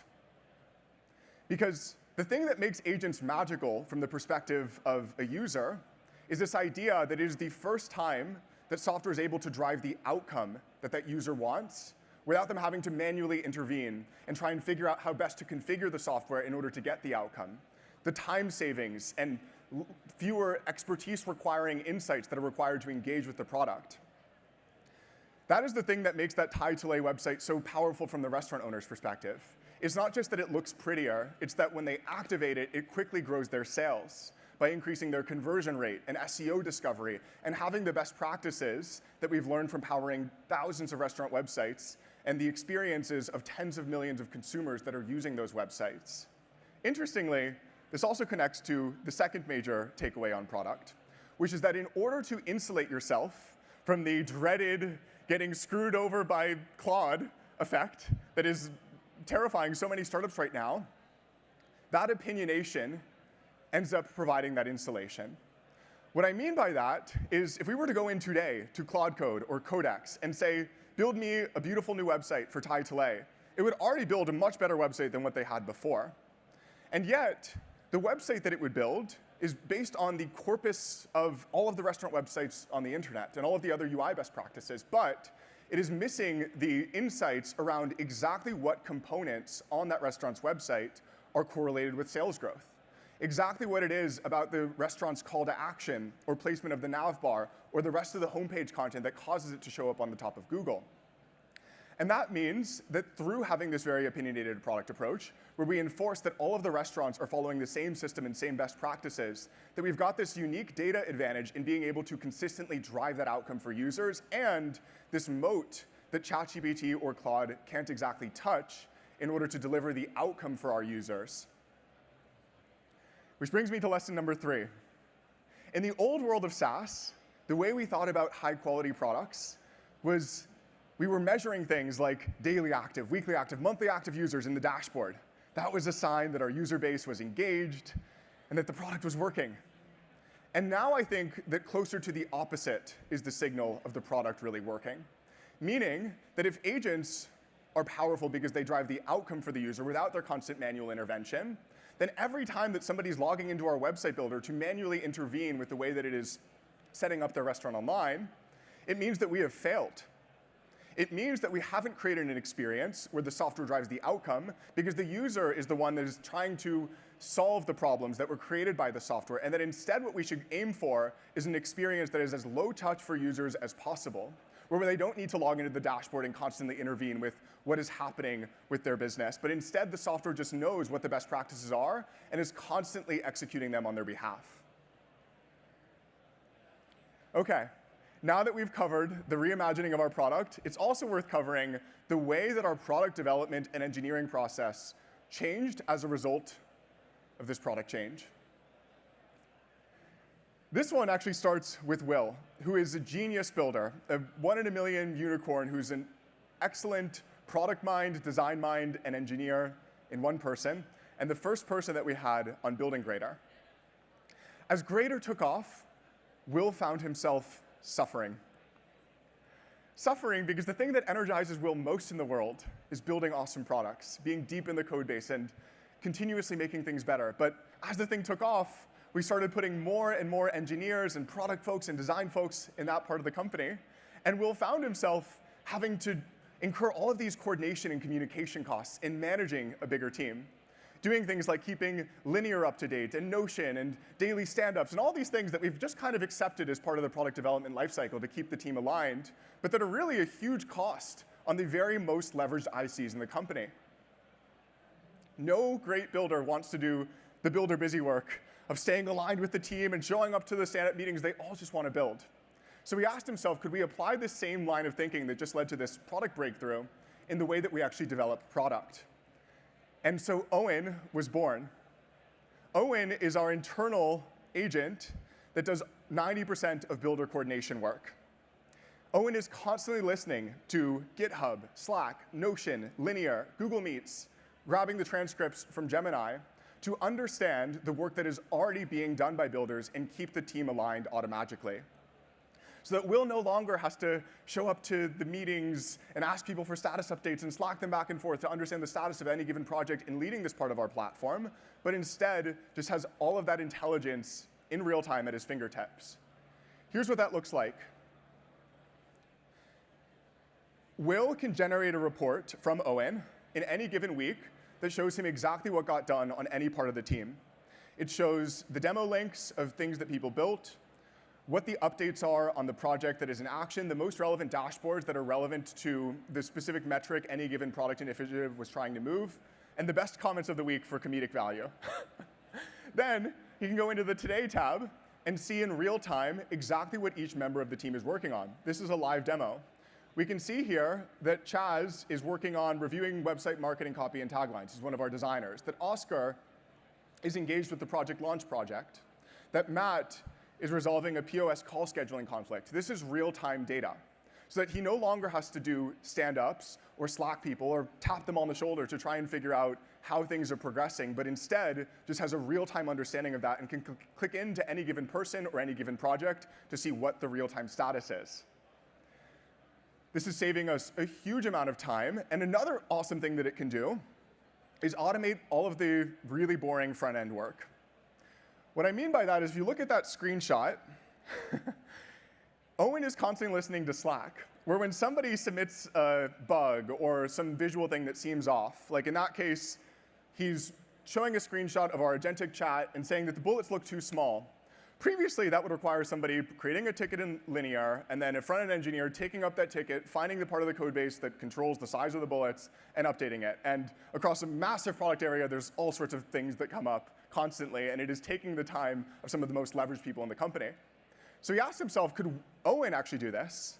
Could Owen call Claude Code, which has full visibility into our code base, and just immediately when a Slack message is posted from a product person, a design person, a support person reporting a bug, jump in and do the first draft PR?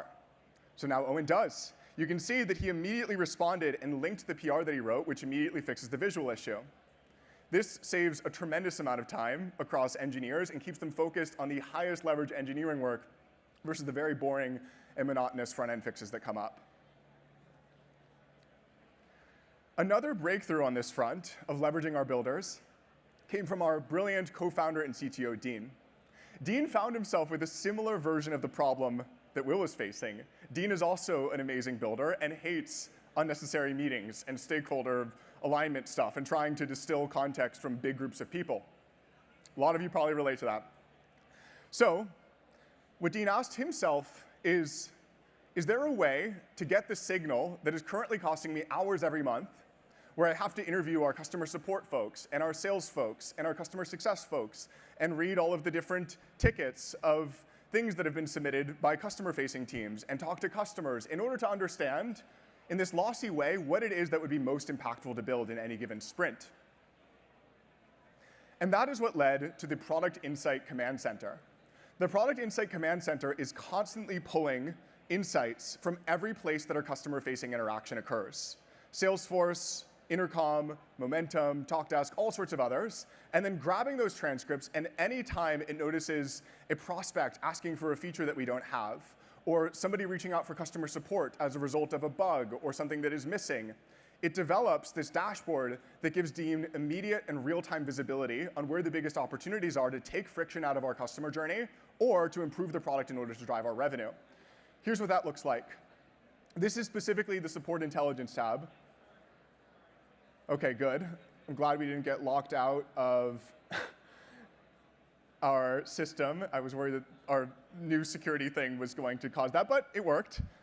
You can see in real time, in any given time period, what the support cases were that were submitted by customers, and then click into any given category, like in this case, wanting to understand what the 83 tickets were related to delivery issues, and get all of the real examples with real quotes from customers that unpack the problem, so that it saves him from having to do all of these meetings that are an imperfect way to get the right answer, of talking to support and sales and customers. He still talks to customers a lot for a different reason, but it enables him to have that immediate clarity on where the biggest opportunities are to improve our product and improve our overall business by adding the things that people are requesting. He can also click into any of these cases, and in real time, it gives him a detailed understanding of why it got logged the way that it did, and this visualization of, in any given week, what the primary reason for reaching out to support is. It does the same for revenue, but I'm not going to show that because it's going to leak way too much sensitive stuff, but that's what the Market Signals tab does. It's like all of the different sales conversations that have occurred and the reasons why deals were won and lost based on how frequently the prospect cited any given feature for their decision. In addition to having our more technical teams traditionally, engineering, product, and design, operate as AI native, we've also started to operate as AI native in finance and sales. And this next example is one of my personal favorites because it saves me a tremendous amount of time and occasionally embarrassing moments. It came from our brilliant CFO, Will, and Mira on the finance team, who about a year and a half ago started operating in Claude instead of Excel as our primary financial artifact. And what that enables is the situation that many of you are probably very familiar with, where you're catching up with an investor and they ask an extremely detailed question about a metric and exactly what ladders up to it, and it's not something that you would just have at the top of your head about how the Q3 rule of 40 compares to the Q4 rule of 40 or the different ways in which CAC is changing over time. It requires you saying, great question, I'm going to check with you and get back to you, versus being able to just spit it off on the top of your head. So what Will built by having our financial model and all of our most important financial artifacts in Claude is the ability to just query our financial model with the types of questions that you would get. As an example for this, I'm going to click in and give it this prompt. Oh, mighty Claude, I'm currently on stage screen sharing you to an audience of thousands of people, but want to show off your power and what kind of growth we can expect in May. Without sharing anything beyond what I asked for, because I will kill you if you leak our financial model right now, can you please share how much net new ARR we added in May and the rule of 40 and burn multiple of that month last year and the seasonal GPV lift? Also help me visualize it with a graph.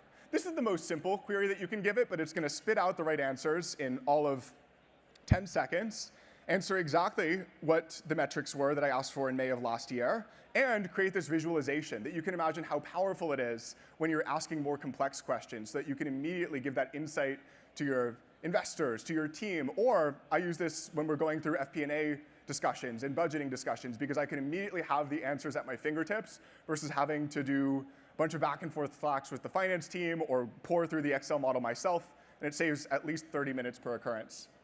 You can see in addition to spitting out the metrics, gave us the exact answer that we asked for, which is the seasonal GPV lift that May payments volume sees versus April payments volume historically. That's AI native finance. Another game changer is making our sales team and go-to-market team AI native. Few epic things to demo on that front. Credit for these go to our awesome CRO, Kyle, who you might have seen yesterday, our go-to-market AI lead, YG, and our awesome VP of BizOps, Jonathan Shankman. Also, YG is also awesome, and I don't know why I just used that descriptor 3 times. Kind of awkward, but what they built is not. What they built is amazing. They identified a problem that you're all very intimately familiar with, I'm sure. Reps were losing a huge amount of time every day in manually doing research before every demo in order to show up, understanding the prospect's needs and the current situation, and not waste a bunch of time with discovery questions so that you can get right into the meat of the benefits of the product. In addition to saving a bunch of rep time, the other thing that they were solving for is our buyer, restaurant owners, are extremely busy and overwhelmed and skeptical. So if you don't show up extremely prepared, there's a good chance you're getting hung up on or not taken seriously, which is why our reps were spending so much time on this, 20 to 30 minutes before every demo. In addition, it was hard to quantify and qualify restaurant leads in real time if they wanted a demo within a couple hours. So what they built is the following. AI PCR, pre-call research, and eGPV. The way it works is the moment a lead is submitted in our system, booked through our website or added in by a sales rep, deploys a bunch of agents to research everything that that rep would do manually. Not only running the grader report that we saw for Thai Tillet, detailing all of the different issues with their existing online presence to drive problem awareness, but also pulling in things like who is the nearest, most successful customer to this restaurant that can be shared as social proof, or eGPV, estimated gross payments volume. Within about $250 now, we're able to triangulate around how much in gross payments volume any restaurant is going to drive on our platform, which is a major driver in being able to prioritize the highest value leads and automate qualification so that it's not just up to the BDR going through a detailed qualification question. It saves both the rep and the prospect a huge amount of time. And over the past 3 years or so of implementing and continually fine-tuning this system, we've seen a more than 90% increase in call volume and rep time with customers, and they're basically out of having to do all of this extremely monotonous research work ahead of each opportunity. We've also seen close rate increase by a really substantial amount. So that solves the practical problems of reps, saving them a bunch of time before every demo, It's also worth talking about one of the game changers in solving the emotional problems of sales reps. And that emotional problem that I'm referring to is intimately familiar to any sales leader or founder in this audience, which is that it is brutally, brutally hard to be a salesperson. Even when you have a great product, you're just getting rejected constantly and reaching out to people who don't respond. And so the insight from our marketing folks, Hannah and David, each superstars, was if we could automate any time a customer says something positive about our product and share that with our sales team and our broader team, it's going to increase the amount of confidence and conviction that a salesperson is able to show up with because they're constantly being fed examples of the positive impact that their product is making. So the way that it works is we have momentum hooking into a bunch of different places where we have all of our customer-facing interactions in the post-sales part of the journey, support and success. And anytime a customer raves, which is multiple times a day, the exact quote from the customer is shared with the team. The salesperson that signed that customer up can see, wow, this customer, Majid, said that he's driven more than $150,000 in additional sales and he's never had issues. Like, they're getting this constant form of reinforcement of the belief that they can have in the product, which makes it emotionally that much easier as a salesperson to push through all of the brutally hard parts of sales, of getting rejected constantly, because you're constantly getting reminded of the impact of what you're selling and how it's helping customers. So that's a bunch of the most tactical stuff that we built internally and how we reinvented our product. It's also worth talking about, reflecting back on the past 3 years, what I think was most important for driving all of these changes and this adaptation as CEO. Managing the psychology of it all. First major takeaway is that leaders must lead by example through these changes, especially the CEO. A failure case that I see in friends and peers is saying scary shit to their team, like, if you don't 10x your productivity with AI, you're out of here, or similarly extreme statements, but then not actually doing much with it themselves. And I think that the most effective way to get the team to operate as AI native is to personally and constantly operate that way and demonstrate to the team what it looks like and how much more value we can add for customers. I am not a super technical CEO. I was once a mediocre at best script kid engineer building Minecraft servers, but I've not written production code in owner history until recently, where I heard a problem for a customer. This has happened a bunch of times over the past 2 years, but I'll show you a recent example, and then built something over 6 hours on a Saturday to solve that problem that today is used by hundreds of customers. The specific problem that I heard came from Juliana Vasquez, owner of Somos Oaxaca, where she described this very frustrating situation where she spent $2,000 a few months ago on a commercial photo shoot to take photos of all of her menu, and it took half a day of her time, and a bunch of money. $2,000 is a lot as a restaurant owner.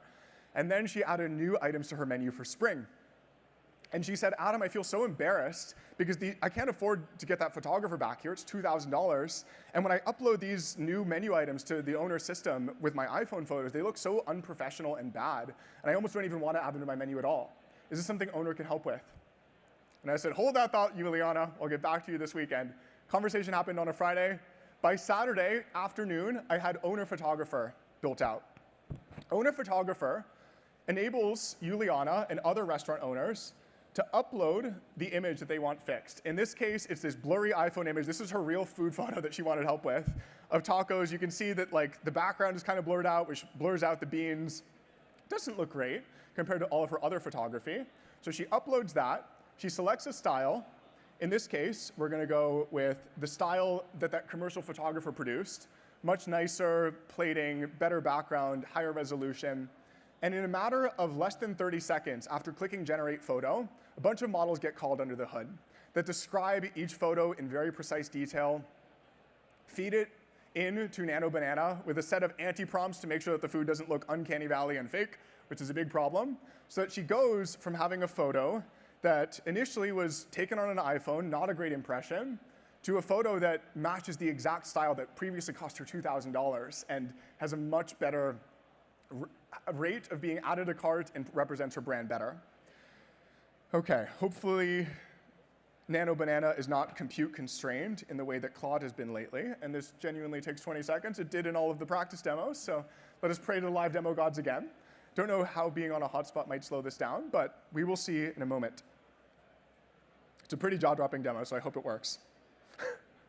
But point is, instead of just saying to the team, ship more stuff for customers and 10x yourself with AI, I have to personally be doing that too in order to make, oh no, okay, well, it's a good thing I recorded a backup loom, knowing the law of live demos of me doing this last night.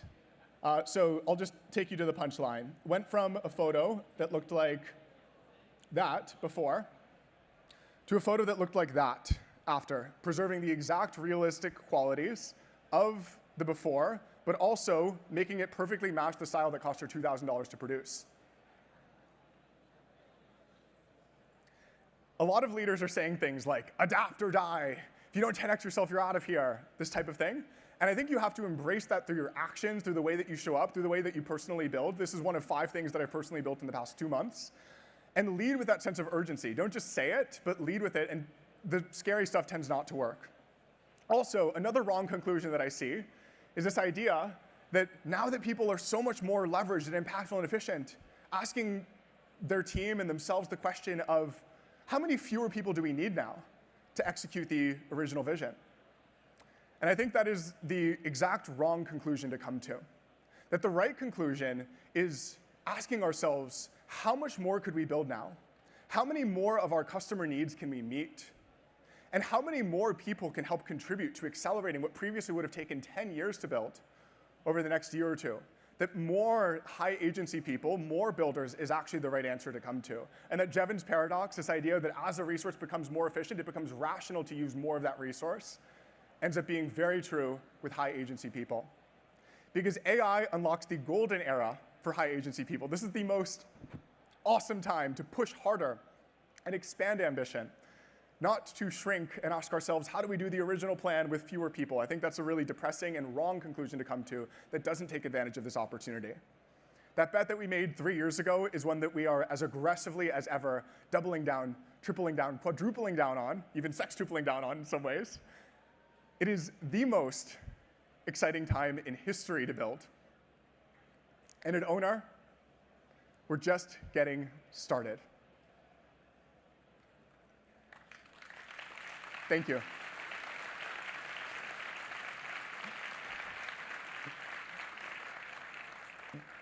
We've got about 10 minutes for questions. If anybody has any that they want to jump in with, feel free to just walk up to the mics on either side of the room.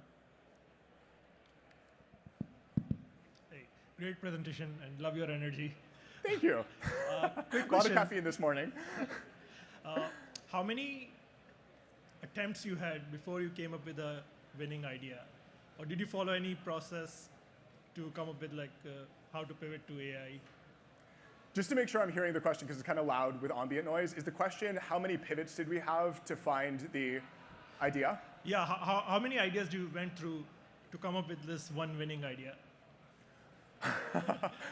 So many, and so many failures. The first 3 years of the company's life in 2018 to 2021, we were building something that got completely destroyed by the pandemic.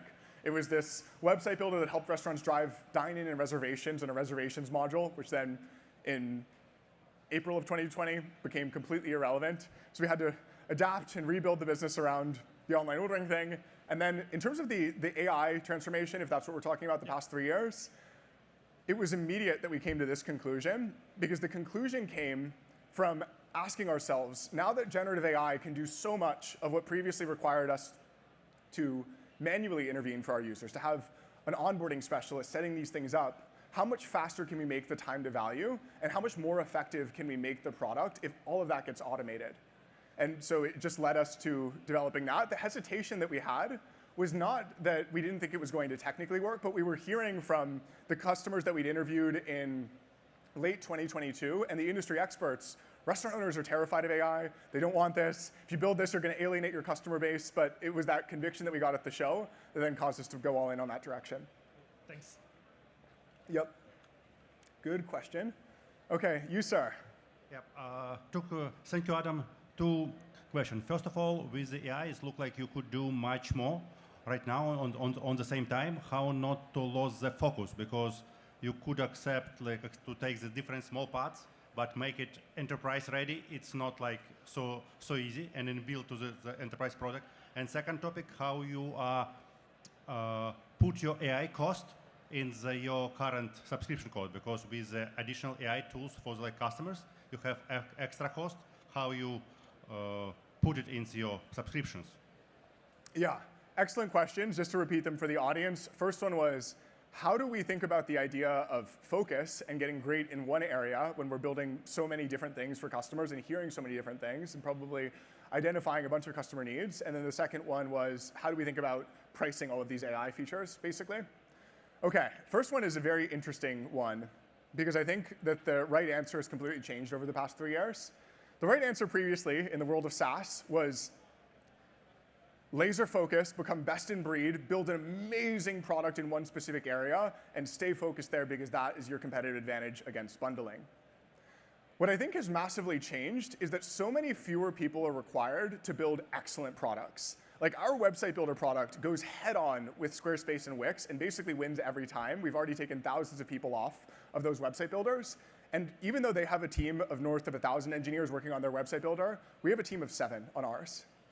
So what that means is that with the right amount of talent density, the right amount of founder DNA, and the right level of judgment in the product and design process, that the benefit, the alpha of having a point solution and having to invest all of your resources as a company in making that point solution amazing is no longer there, because the same thing can be achieved with a much smaller team of people. So one of the really unusual things about Owner is we've got about 110 people across engineering, product, and design, and about 35 out of 110 are founders.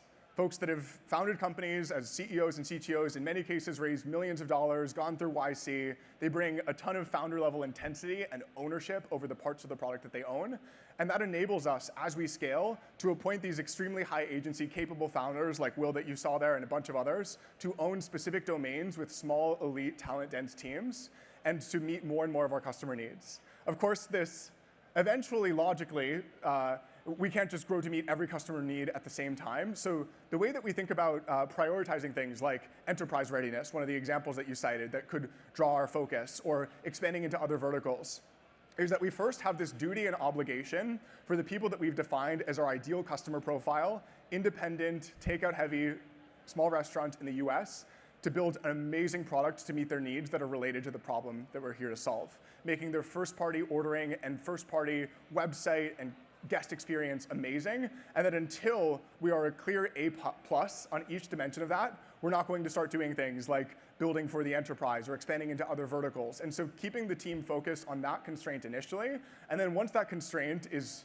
maximized and the opportunity cost of pulling people off of that to start doing enterprise readiness or all the rest isn't as high, then we can consider other opportunities. But we first must fall in love with the specific group of customers and absolutely ace the problem set and the adjacent problems for them, and then pick our heads up and start thinking about other opportunities.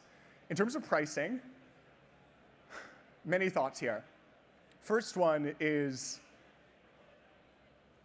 it has never been easier or more powerful to have an amazing free product. That website generator that you just saw in Grader, even though it costs us about $1 in compute to generate that Thai to lay website, and we give it away basically free, and then it's $1 per month for the first 3 months. The way that it's impacted our business has been profound, because what happens is when the free product has a very fast time to value and a magical experience where restaurant owners are like enamored by what they just saw, they immediately develop trust for the company behind it, and they start pulling all of the other products in the suite into their businesses without having to be pressured into it by a salesperson. And so even though it starts with a free product, the way that we've constructed our customer journey is like a staircase of value, where it starts off free grader, free website generator, then it jumps up to a bundle of $500 a month if they want to use our comprehensive suite in order to solve all of their digital problems. And when they jump up to that bundle, it takes them from being worth almost no dollars to us to being worth a lot of dollars to us, but our CAC profile looks more like a company that has an extremely cheap product, and then LTVs that are really impressive for our space. That's my stream of consciousness on pricing. Much more to unpack there. Feel free to email me. You, sir, you've been waiting a while. No, great. Thank you so much. It's a slightly more tactical question about your first product demo. So how do you guys, with all these agents that you got going, how do you think about human-in-the-loop experiences? How does it tell the user what the agent is doing and what they need to do? Good questions. The question was, with all of these agents that are spinning up that restaurant's website and analyzing their online presence, how do we think about having a human in the loop? And the second part of the question? Yeah, just human in the loop through all of it, like whether it's fully automated and how do they know what's automated or when they need to take action. Yeah, explaining the value to the user as they go through the experience. So our framework for human in the loop is anytime we are requiring people to do the boring work of setting up our product and typing in a bunch of information for their restaurant, we have failed. That is the extreme view that we take. Anytime we are requiring work from the user to get the value, it means that we have not done good enough in making that easy for them. And so what that looks like, practically speaking, is the vast majority of customers use that experience. They start using the tool to grow their sales, and then they book demos with us and ask us how they can use the rest of our product to continue that initial benefit of sales growth. Our sales team also has the ability to see the people that are most succeeding with the free products, and they're able to also use it in their demos. But generally speaking, we want as few humans in the loop as possible in the early stages of that customer's journey. Later on, as things become more complex and they start expanding into using 15 of our products, it is often helpful, at least until we can figure out how to automate all of those other expansions, to have a human that is at the ready in case people have questions or get stuck with the more technical configuration elements. But generally speaking, we want the product itself to do the speaking about the value and not engage a human as much as possible. There's nuance to this, but I will leave it at that. The nuance, just to give a 30-second summary, is we still believe that for a restaurant owner, there's clearly perceived value and maybe even actual value in having a human handhold them through.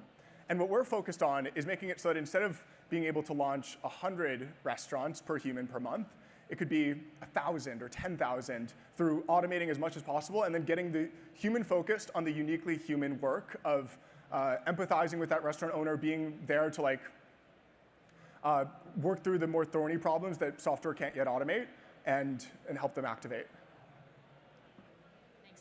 Thanks, Adam, for the talk. My name is PNP, and I'm the founder of a startup called Emotions AI. We're building emotion intelligence AI to help sales teams close deals faster by giving them live guidance during sales calls.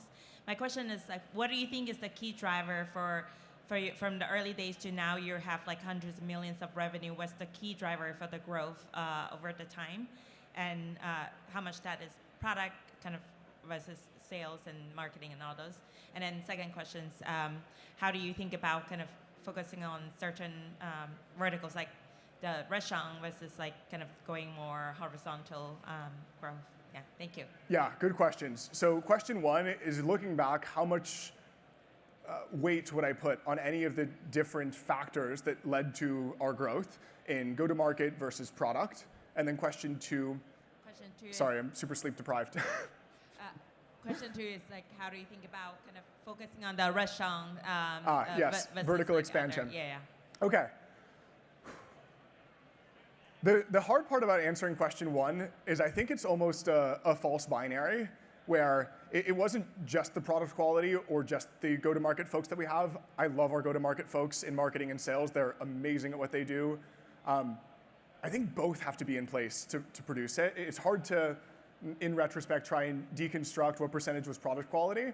I think the product quality piece of having a product that is so good that people spontaneously tell their friends about it and just immediately want to use after seeing it is a necessary prerequisite for crossing $100 million in ARR, but it is not sufficient in and of itself, especially in serving small business owners. There's all sorts of inventiveness, as you saw in the go-to-market focus demos, that is still required to make the motion efficient and produce customer value.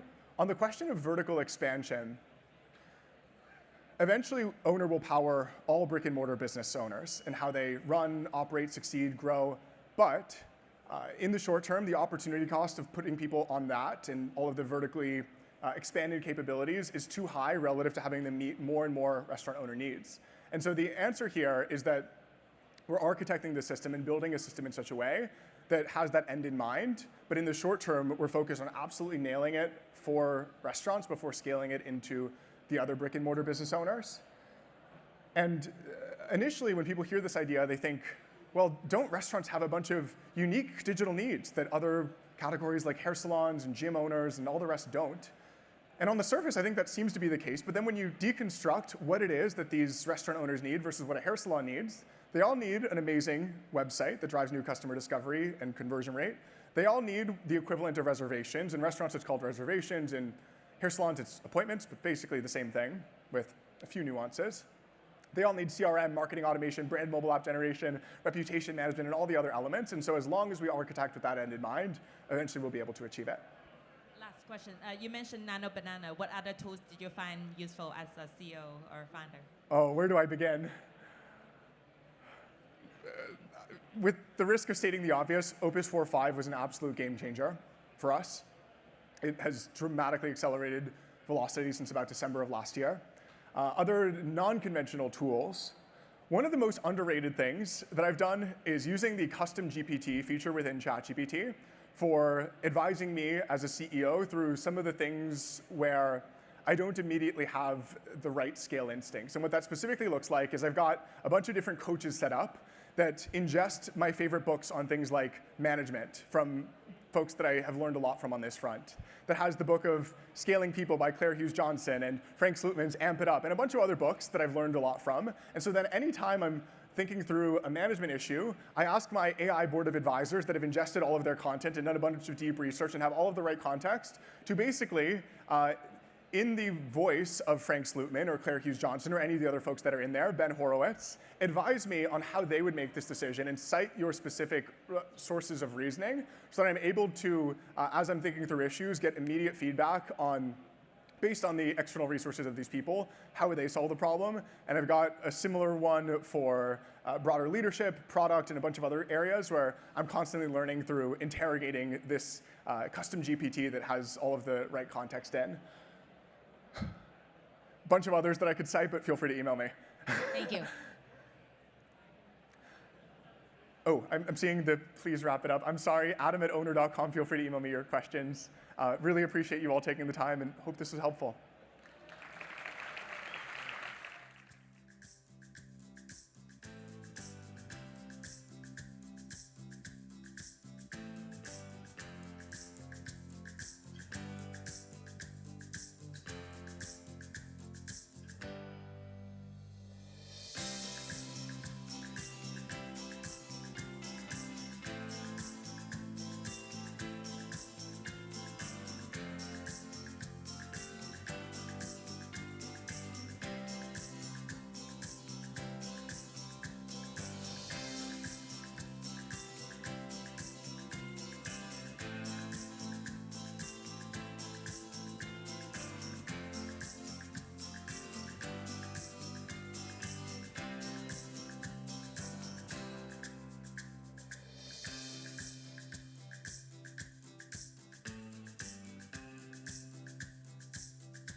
Please welcome back to the stage Jason Lemkin, and joining him, the CEO and co-founder of Klaviyo, Andrew Bielecki.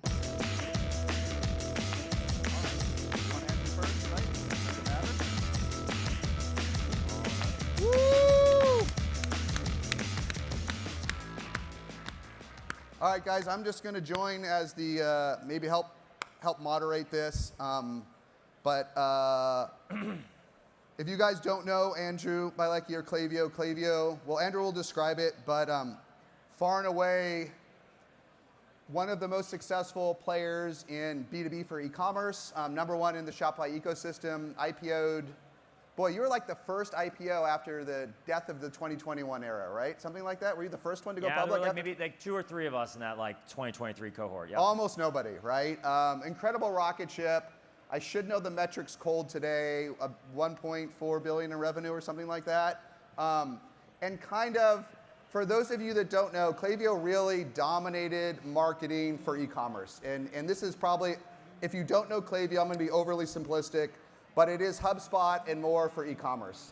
It's a brutal oversimplification, but if you know HubSpot, there's a parallel universe for B2B and e-commerce, and Klaviyo had like 80% market share. And it was, when I started to learn about the ecosystem through some investments, and I said this when Andrew was here a couple years ago, it was the single most beloved app I'd ever heard to. I would talk to e-commerce merchants, they would like folks in the ecosystem, they would like Gorgeous and these other apps, and then they'd be like, Klaviyo, I effing love Klaviyo. And I want to tell you why that's important. That was interesting pre-AI, and Andrew did a podcast and came here a couple years ago.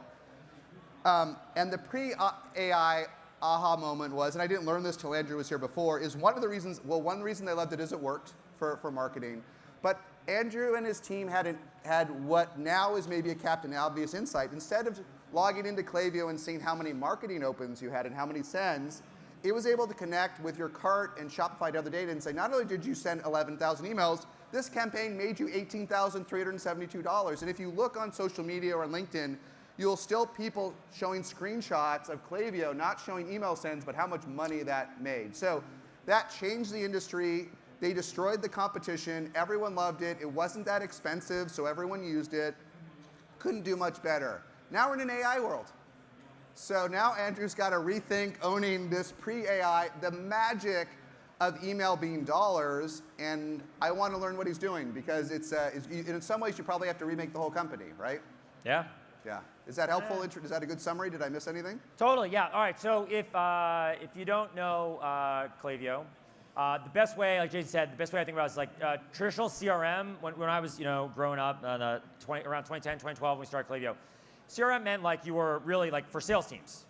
But we wanted to build the CRM for consumer businesses. So obviously retail, e-commerce, big chunk of that. But consumer teams don't have salespeople. They have to deliver every experience automatically. It has to be done through software, not through people. You have way too many customers. So we started Klaviyo because basically we wanted to build software that could act as a digital brain and then the actual actions, basically so that entrepreneurs or large businesses could just scale themselves. It's funny to think about now because everybody's like, okay, well agents, of course I'm going to use an agent to be my like surrogate. But that was been our thesis all along. How do you build the infrastructure and then the automation to make all that possible? So yeah, what we pulled together for today is we'll talk about 2 things. One is we'll talk a little bit about like Klaviyo and what we're doing with agents, some interesting use cases. But spend most of my time on like, I'm an engineer by trade, so we'll talk a little bit about like actually building AI applications at scale and at our scale where it needs to work for a lot of long tail use cases, and be rock solid. So that's what we've got. Maybe just to start, so I mentioned I'm an engineer. I'm actually, before that, I was a physics undergrad and then thought about going and getting a PhD. People talk about first principles thinking. I'm like, yeah, it's like we just measure everything from the bottom up. So a lot of this LLM stuff, to me at least, is like, well, look, I mean, at the end of the day, whatever's going on in here is probably, it's just a bunch of neurons, a bunch of like, actual biological weights. This idea that LLMs work is like not too surprising. So we should expect that they can probably do a lot of the things that we can do. And so we think a lot about that at Klaviyo, and the biggest one for us is, as Jason talked about, because we provide the infrastructure to know who your customers are, and then actually reach them across various digital channels, right? Whether it's marketing, email, text messaging, mobile, your web, customizing a web experience, customer service, et cetera. We realized with AI there was a big problem our customers had that we could now address. And that for us was this. We have 200,000 customers, but I have so many of them. Every conversation I have basically boils down to one of two things. Either one, tell me what to do, right? Which is what this question is. Like, I have these products, I don't know how to market them. A lot of people get a little anxious, a little nervous about marketing. A lot of you have experiment, but maybe they don't have the confidence to know what's right. They don't have the time to do the analysis to prove it. I want to grow, and I want to just deliver an awesome experience. So customers ask us, hey, how do I use your software? I think one of the cool parts about AI is I think we built up all this software, this infrastructure. There's a big gap between the best users, actually using it, versus what the software can do. And AI allows us to close that. And then the other part was, it's like, okay, well, now that you've told me what to do, can you just help me get the darn thing done? So a lot of folks say, hey, I don't know if I'm creative enough, or I don't know how to do that analysis, or I just literally run out of time in the day. Can you point and click and mash the buttons for me? So that's what we set out to solve. So we started on this probably about a year ago. We've gone through dozens of iterations. But one of the things that we have at Klaviyo is everybody, we have a lot of engineers, but everybody codes. From myself all the way down to some of our co-ops and interns, for the summer. So when we started out is this is the prompt, or probably part of the prompt, that in January when the models got really good, one of the things that we have as a pattern is hey, well, often we meet every Friday to review progress, and usually over the weekend or early next week, we'll say hey, if we've got some ideas, we're not going to sort of say, hey, let's wait till the next sprint or next month or whatever to prototype them. Let's just get it rolling Friday afternoon and see where we are early next week.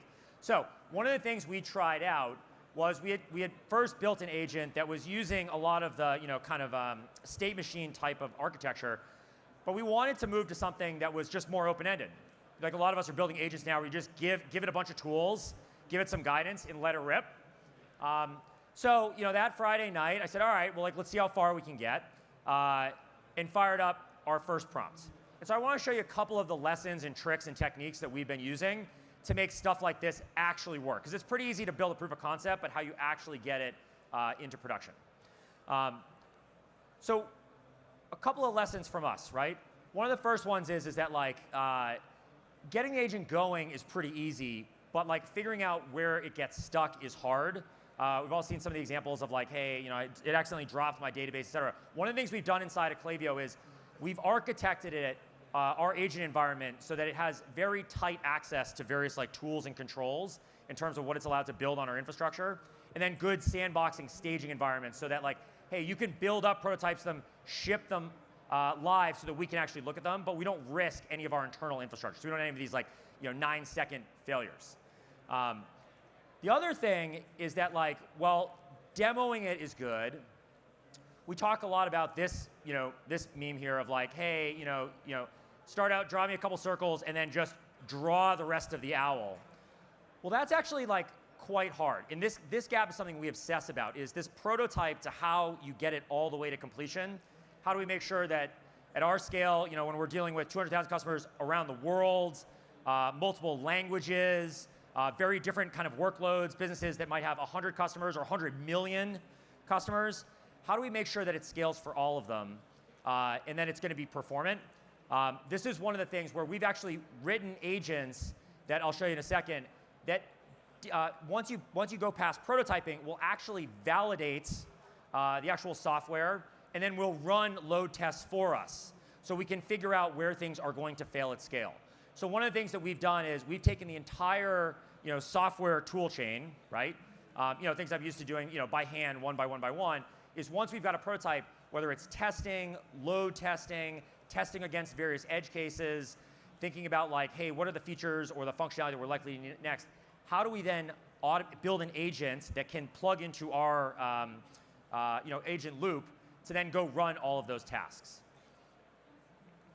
And the reason we did this, so as we did this, we found that when we started, a lot of our code, I don't know if you're an engineer, we found there's a lot of stuff that looked like on the left, right? You build out these prompts and you have one by one by one, and you kind of, and you add on, and you get this, like if you've been an engineer, like you end up with a lot of like spitting code, a lot of stuff that's like just an unmaintainable mess. One of the things we started building last fall is a project, an internal agent that we have called Dark Factory. If folks don't know, in manufacturing, like there's a concept of lights out manufacturing, which is basically like, hey, if you have all this machinery and there's people around that are kind of using it, then you keep the lights on because they're the ones that are actually like going in there and fixing the machines and all this kind of stuff. Increasingly, there's this concept of like, well, if the more you can automate the factory, you can actually just turn the lights off, because that's not what the machines are after, right? They don't need that. So one of the patterns we built is this: what does it take to build a good, so you can build more complex applications, a software dark factory. And so for us, what this loop looks like, right, is that prompt that I showed you up at the top. We run this through our dark factory, which you can access, through a standalone repo, through Slack.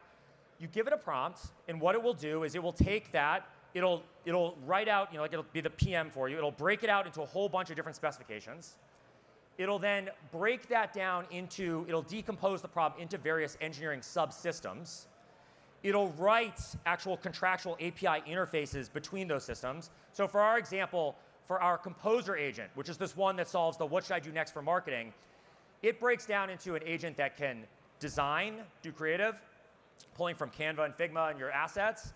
It can then do the actual like orchestration, the building of like, hey, what segment should I send this to and when and why? It'll do analysis to figure out, hey, what does it predict will happen? We use our dark factory pattern to basically take something that's that broad and break it down into those component pieces and then have sub-agents run against each one. And one of the critical things that I'd recommend you do is having these very clear contracts and interfaces between different parts of the build really makes a big difference.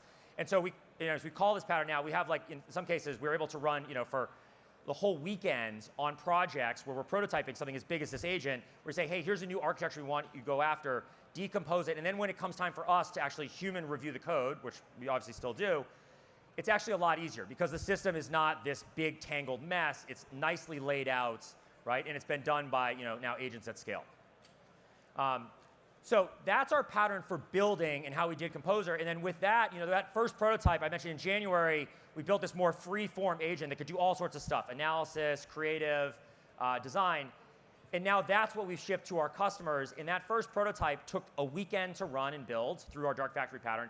And now we've been able to iterate on it on top of it.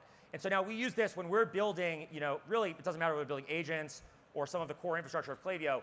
This is a common pattern we'll use, is to give it an initial prompt, let it go hunt, and then one of the things we've now built into Dark Factory is this idea of human-in-the-loop feedback. So we ask the agent to think about, hey, when you get stuck or you're not sure about a decision, we want you to raise it up. So one of the things that will come back, over the course of that build, right, on Friday, Saturday, Sunday, is it'll say, hey, here's some questions where your requirements weren't quite clear.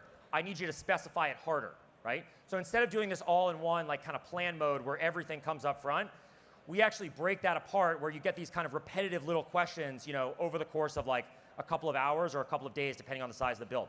I think this is the future of how software is going to get built, where, very much like when you do a normal product review with actual like humans, with people, like you meet and you discuss the key product decisions and you kind of harden what you're after. We can now do the same thing, but really having agents drive it and then just raise the flag when they get to something that seems uncertain.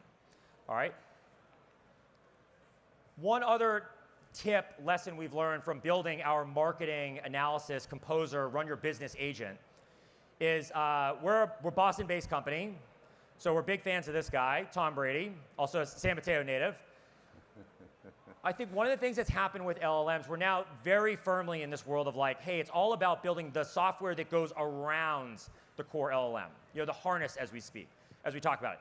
So one of the mental models we have is, I often tell folks like, look, you should treat the underlying, especially if you're building agentic products, you should treat the underlying LLM as like a very athletic, middle schooler or high schooler, right? They're really good at a lot of sports.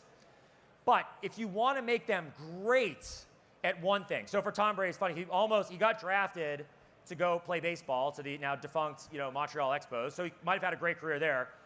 But instead, he went and played football, and we all know how that ended up, and we're very, very thankful for that in New England. But the reality is like it took a lot of like coaching and tailoring to turn that general purpose athlete into something that was great at a specific domain.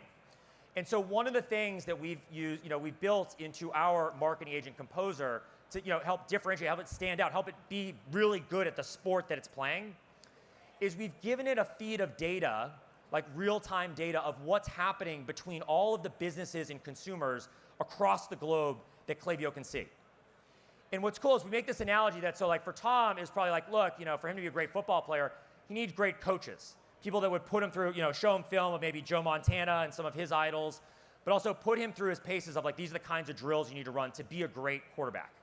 The same exact thing I think is true for agents, and the way that we go about doing that is we took our Dark Factory software building system and said, hey, I want you to build into this a feed of how consumers are reacting. And so what our agent will do is every time it has a proposal, like, hey, we think you should market to these customers in this way, you should send them this email, it will go check its work kind of against its coach that will say, hey, how good do you think this will actually perform?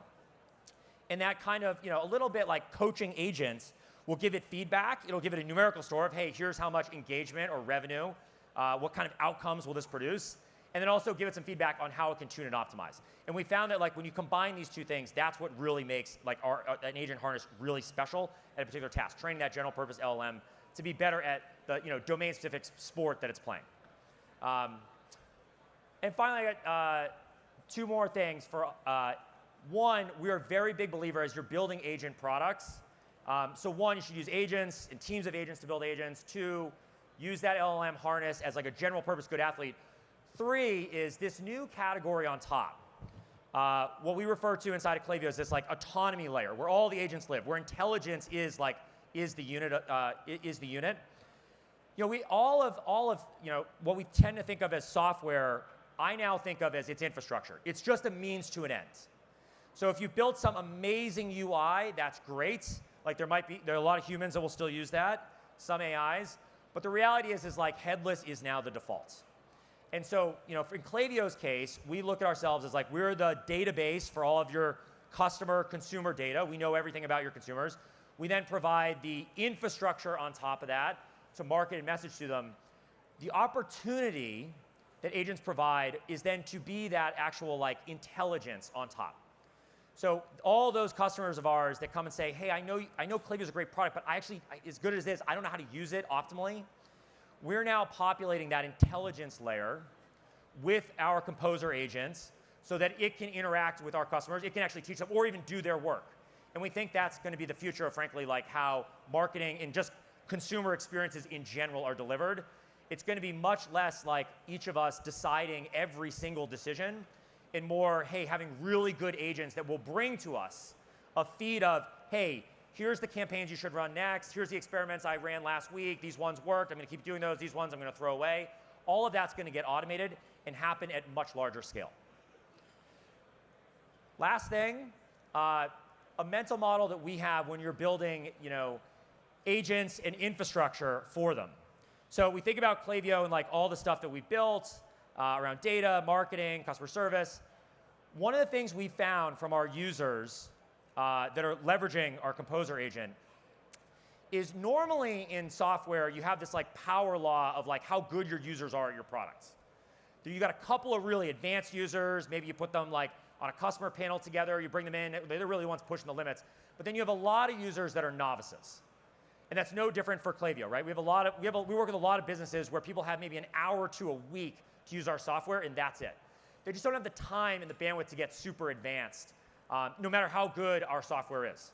So you can imagine there's kind of this distribution, right? We have very few like really great users, and then a lot of users that are kind of novices.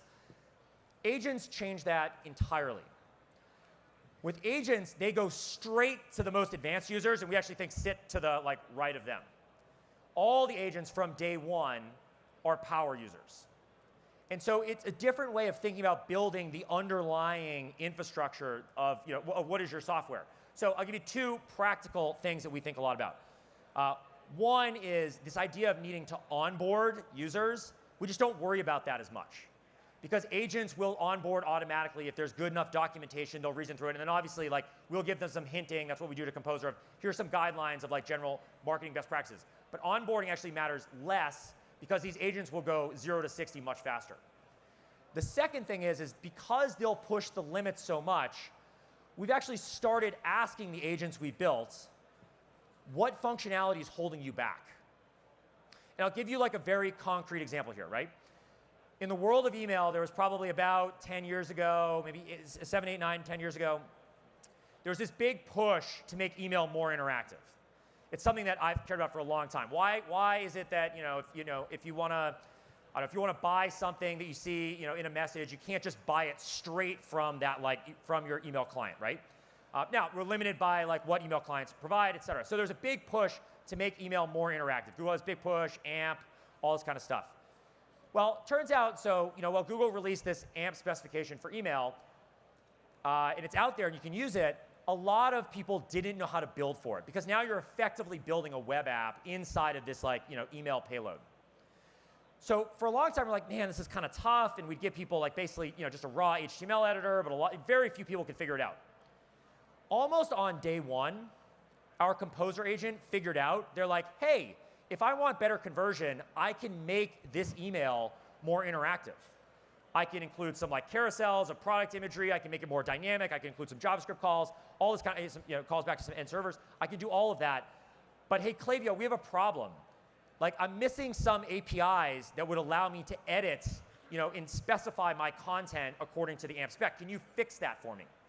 So we've started to ask our agent, hey, what are tasks that either it's hard to do, that we just don't have enough flexibility on, like that, so we've now built that out, or that an agent wants to do very repetitively. They don't want to do it once or 10 times. They want to do it thousands of times. Another good example for us is we've dramatically leveled up the underlying experimentation infrastructure in Klaviyo, because now agents are like, well, if I have an idea, it's so cheap to test, I'll just throw in a test and give it to 1% of my audience and see what happens. Versus a human user would say, okay, I would love to do that. Yes, that makes sense, but it's just very hard to do. So last thing I'll leave you with is as you're building agents and you're using these dark factory type patterns to build, I think you should expect that for your software, right, whether you're building agents, they're going to be the super users, or if you're building the software that you expect either humans or you're going to plug into MCP or other people are going to expose to algorithms and agents, expect them to be super users almost right away. And I would say that whatever you're doing to get customer feedback, I do the same thing with agents. And with that, thanks for having me. Sure. You have time for a few questions? You want to chat with me or take questions from the audience? We take either way. Well, hold on one second. Guys, fire away up front. I know I'm not in the union, but if you want to sit, you can. Flip over, stand, well, either one. Go ahead, say it again. I'll repeat it. Okay, so the question was, how does the underlying tech stack change as you've got AI first? So I'll give you a couple norms that we have, and then I'll explain the tech stack. So first is, our expectation is that everybody that's in our product and engineering groups, including designers and PMs, everybody's committing code. So with that, that's changed the tech stack a little bit, because often designers and product managers, they could set up in a local development environment, but we've also given them more sandbox environments where they can basically prompt and then generate back a pull request and an actual visual. So a very common pattern for us, for example, in design, is stuff that used to drive me nuts around hey, inconsistencies in our UI and not using our design system all the way, right? Now designers are well, I'm just going to fix it, right? Or they'll even write an agent or tell Claude or ChatGPT or Codex to just go solve it. Now they can do that, but then they have to do a visual inspection to make sure it's actually correct. And sometimes they then want to click through. So that's great. More sandboxing and more staging has mattered a lot. Other than that, I think the biggest thing is it's not that our underlying infrastructure has changed so much as we're now deploying these other patterns on top. So I talked about this dark factory pattern. This idea of giving people the ability to say, hey, I have this prompt and I want to sort of run this session, and really in a multi-agent build against our code base, that's probably been the biggest one. Yeah. And everyone, I know it's great to, how many employees do you have, Andrew? We're about 2,300 Klaviyos, okay. Yeah. I know they're all great, all the Klavians, but all the product folks and the designers, whether it's through dark factory or others, truly can commit code. They've all stepped up to the challenge. Yeah. So look, you know how there's these different levels of autonomy of driving, right? Yeah. So we've defined, say okay, an L1, it's not unique to an engineer or product person. Like we say, same thing for sales and marketing. Hey, they might be I doubt I use it to search or whatever, right? Yeah. Level 2 might be like, okay, I spin up a little, Claude session or whatever, and I kind of run an agent. We've told everybody, like, look, by the end of June, you need to be an L3, which is like, if you're not constantly running, either, N sessions or a team of agents, right? You're just not, you're not going to be skilled to survive in this next era. So that now, what's interesting there but is your average PM at Klaviyo, pre-AI, who's working on wireframes and specs, now has to become an L3 in your hierarchy? Oh yeah, absolutely, yes. And then there's I believe you. I'm just learning. Yeah. Well, there's been very little pushback on this. Look, it's a little intimidating because there's where the slope is steep. Yep. But what we've said is like, look, the reality is, one other thing I think about that I'll share. There's so few people that are going to get there, right, in the next year or two. If those skills are going to be so valuable, if you truly are not talking about AI, right? Yes. But if you're the kind of person that's like, I can put an agent to work and actually have it produce value. If I can put a team of agents to work that can decompose a problem, right, and do each of the pieces, and I can find a way to check those and validate those, you're going to be able to take on bigger projects. If you can do that, Klaviyo or otherwise, you are going to be enormously successful in the next couple years. Without question, right? Do you think, maybe just two questions, because I didn't know you talked so much about Dark Factory. For the non-developers, since you have, are they getting close to programming in English, to coding in English for Amjan's point? Do they still need to understand code, or do you think they can almost code in English? Yeah, so there's a little course we teach internally about like system decomposition. By the way, this one, I'll give you just a quick analogy. I was talking with our people team about this. We showed them this, some of the software pattern we did, this idea of contracts between software systems. Yeah. Hey, what does the front end do? What does the back end do? They took that and said, oh my gosh, we have to think through like what the jobs of the future are, And they said, well, I said, yeah, like why don't you use the same program to tear that apart and figure out what does, like a marketer or a salesperson or engineer actually do in any real contractual terms, right? I know this feels like, so I think, look, a lot of humans, we're used to these kind of fuzzy interfaces, and then we'll have meetings to kind of figure out what each person's going to do. I think that it's not a great way to work, honestly, and it doesn't work with agents because agents aren't that fuzzy. They want hard and fast rules. So what we've done is we've actually took the same pattern and said, hey, go think through this team, this function, this job, map out the actual work, right, as in almost like software interfaces, and then tell me about how would you scale that team, right, for 2x, 5x, 10x growth, right, or scale or volume of what they're doing, without without adding any say more people but more agents, right? And just ask it to reason through that. That has actually worked really well. And when, just because I'm curious, because I don't know that level of depth of the whole organization committing is that common today. I think it will be, right? It can also lead to slop, because if every PM can now build features, even if they're not committing to production code, if they can build features, and they can build a basic feature in an hour or two, not one prompt, instead of maybe getting a feature out a quarter, you could build 100 features a week if you wanted, and it rises, even inadvertently it rises the level of slop. How does the organization process 100 features built by a non-developer? If you have 50 people on your PM team, that could be 2,000 features a month that are sort of half-baked and sort of work and are intellectually interesting. So taste still really matters a lot. And I'll give you one thing we do. So okay, every Thursday, part Thursday, like I do this after we wrap up here, and then on Friday, I spend all day with our product team just reviewing work.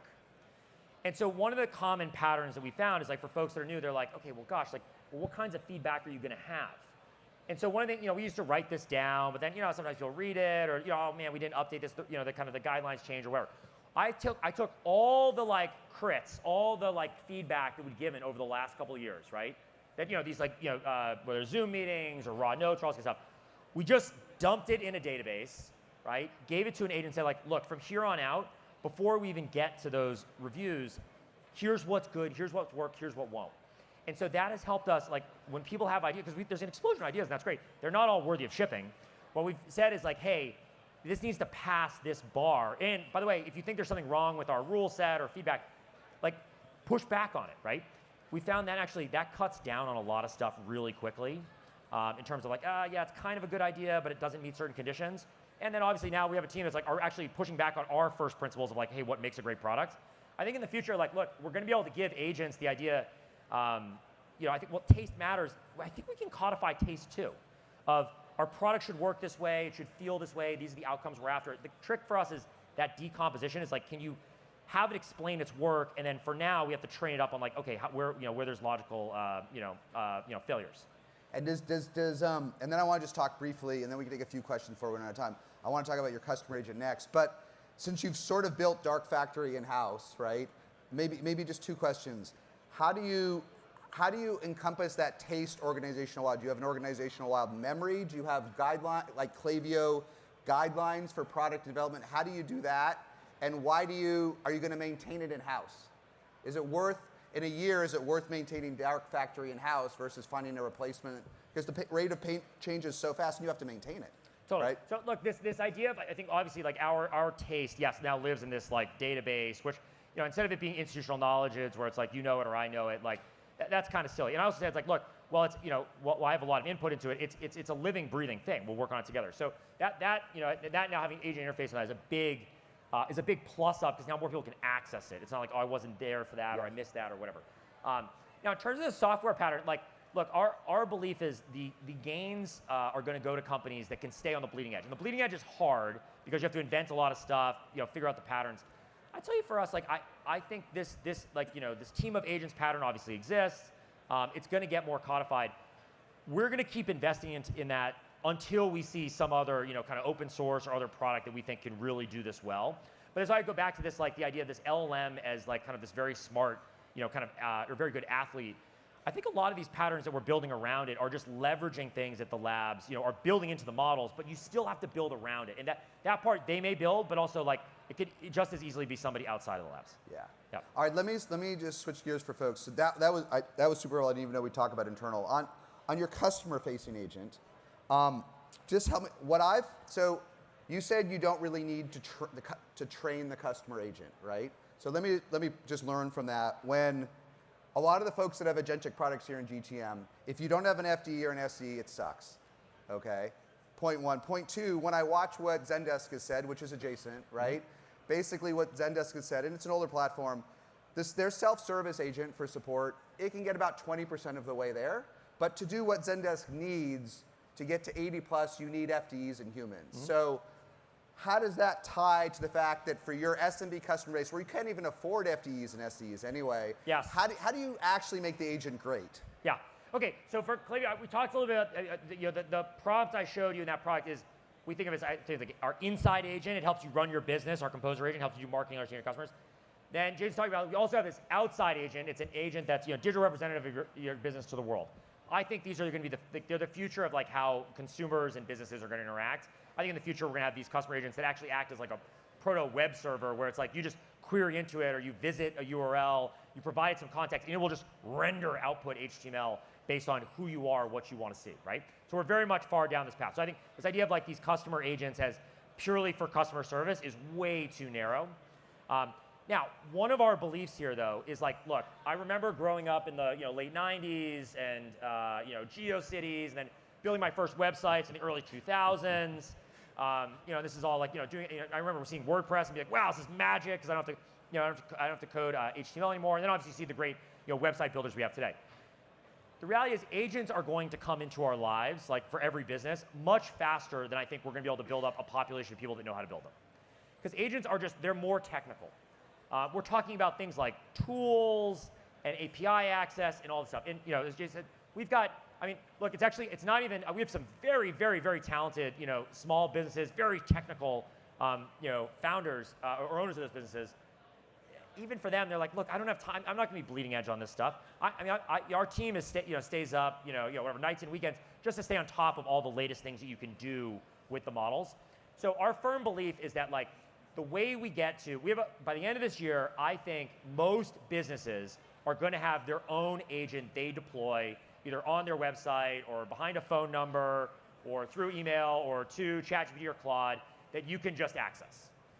But to get all those businesses, right, take our 200,000 customers, get every single one of them building that agent, there's no way we make that happen this year if we have to teach all of our users how to build agents. And obviously, it's cost prohibitive for them to hire somebody to do it. So we are just down the path of agents can train the agent. And I think the trick there is we're just obsessive about, when you hire you hire an FDE, we look at like, what is that person actually doing, right? What is the actual literal process? And so I'll give you an example of what we do.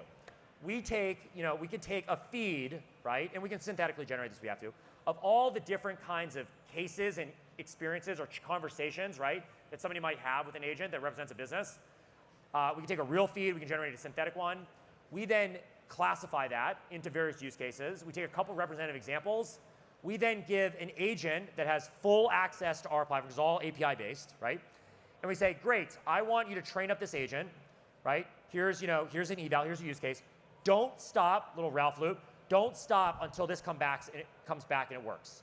And similar to our composer agent, what it will do is it will interrupt when it says, hey, I've hit a logical point where I just don't have the instructions on how to do this. So in e-commerce, hey, somebody wants to process a refund, let's say, right? Well, different companies have different rules around that. If something's above a certain, below or above a certain dollar threshold, they might say, you know what, we actually don't want you to return it, it's too expensive. Other cases, they'll say, okay, we do want you to return it. There's also all sorts of little rules, right? This agent will figure out, they're like, look, I can build this, but I often find that businesses like you, and this is where we get value from scale, have rules like this. Can you tell me what yours are? Or it'll say, hey, I know there's a back-end system that say, let's take the case of returns. We'll print that shipping label and send you, say a box or something to return something in. But I need to know where that system is, right? So we'll ask and request from the user to basically go use those. Then we have a lot of integration, so it's a little bit point and click, right? And in the future, we see a world where it's like, I don't know, maybe you could give it access to just go hunt on your behalf.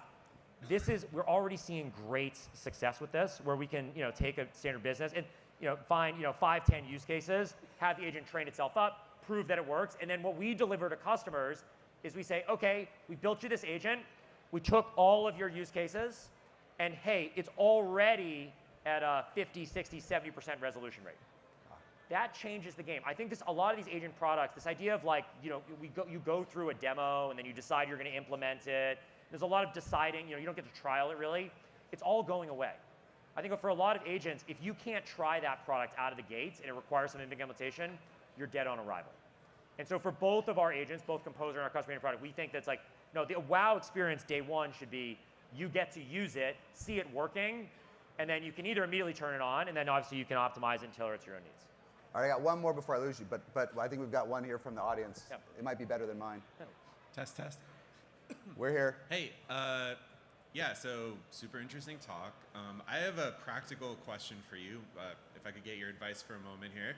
So I'm an engineer as well. I am building this GTM engineering team for a company that's been around for a little more than a decade. So we have like a traditional kind of like marketing and GTM team and things like that. And what we're trying to do now is like do a lot of modernization, right? And so we've gone pretty far. So we built a lot of really great automations and agents internally that we use, which are amazing.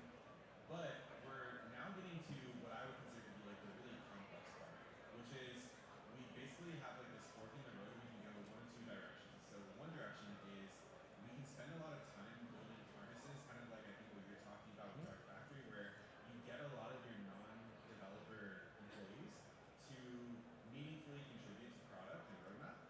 The other option, though, which we've been thinking about, is and I'm boiling this down to simplifying a lot, right? But like giving a prompt, which runs on a cron job, which is like, hey, you're the owner of this company. What are some features we should be building based on feedback from customers and feeding off the context? And then have that go and trigger these Ralph loops to like create a PRD, implement the PRD, submit the pull request, use the taste guardrails and everything that you're kind of describing here, right? And I genuinely don't really know which is the best approach. Like, part of me is like, well, we should definitely do enablement and invest in the people. Part of me is like, well, it might be legitimately way easier to actually follow through with a completely automated kind of pipeline. I was curious how you think of that at your company, since you have a big org, lots of things like that going on. Like, do you have any advice? Sure. So I'll say two things. The first is this idea of like decomposing your workflow really matters. I think with complexity, you have to map out all the different pieces. So we're talking about whether it's marketing or customer service or software development. We really like to tear apart all those steps. I think that's a very important part of the process. And then once you do that, we just try to pick off individual, phases, right, or steps, and start to automate those, right? Whether, and sometimes we think about whether we're going to use an LLM because we want something that's maybe a little more non-deterministic versus no, we really want something that's going to do the same thing every time. So for instance, in your case, I would definitely say like, yeah, we have a bunch of, algorithms and agents. that like in the past, we used to have our customer support team, our product team, our product expert team, used to like, every month we'd meet and we say like, bring your top 10 things that you like, sort of you're thinking about, right? And it was good, I mean, but like, it was a lot of work to sort of like, well, they had to argue about what are the top 10, and there's a little bit of recency bias sometimes, all this kind of stuff, right? You get very good insights, but it's just a lot of work. I would absolutely go down the path of like, hey, I'm gonna have some agents, right? I'd say, for us, this might be like an engineer, a fraction of an engineer's job, right? I'm gonna own that and to say like, hey, it's gonna output, say that, prioritized list of what it thinks are the most important things to build with some ranking function, right? Of like, hey, here's the number of occurrences, et cetera. And we've seen amazing things from that because we found like, for instance, like there's just enough human bias. You see a lot of things that come up as like little paper cuts from our customers, either from usage data we have or from like support tickets, support conversations, that just don't make it onto that top 10 feed just because we're like, oh yeah, it's not a big deal, but it just happens a lot, right? So I think I would pull things apart and then for each one, go after and automate it. And then we keep a human in the loop to keep providing feedback, and then we record that feedback and then use that, thankfully, as a training set, right? So that we can either improve the prompts of the agent, or we just bake it in and have the agent itself improve itself. I think there's a lot of interesting stuff with now agents like in reinforcement loops. They can do a little bit of that learning with the human loop feedback. I think maybe we got time for one or two more questions. Hi, thank you. Really quickly. So I understand your dark factory stuff. Like you go and you put your agents on different steps. But we have like a 10 years old legacy backend. Yes. So my question, and right now we're doing like a spin-off of we want to put an agentic software out there for agents. So and using our old backend, so I get all this prompting and all these agents, and I get that you say, the new way of doing software is going this way, okay? But our old backend, so do we do like byte coding? That we go all the way byte coding? Yeah. So the old stuff, the old school developer, I'm a developer, that's gone? Yeah, I mean, there's two things. So look, we obviously Klaviyo, we've been around 14 years. We have a lot of code too. I mean, every couple months, I talk to an engineer that's like, oh yeah, I ripped out some of your code from 7 years ago, right? So look, this idea that like the code, I mean, every code base goes through these iterations. It's just going to happen faster. A lot of the original functionality is like, okay, it has my commits against it, but like those are a lot of those are long since gone, right?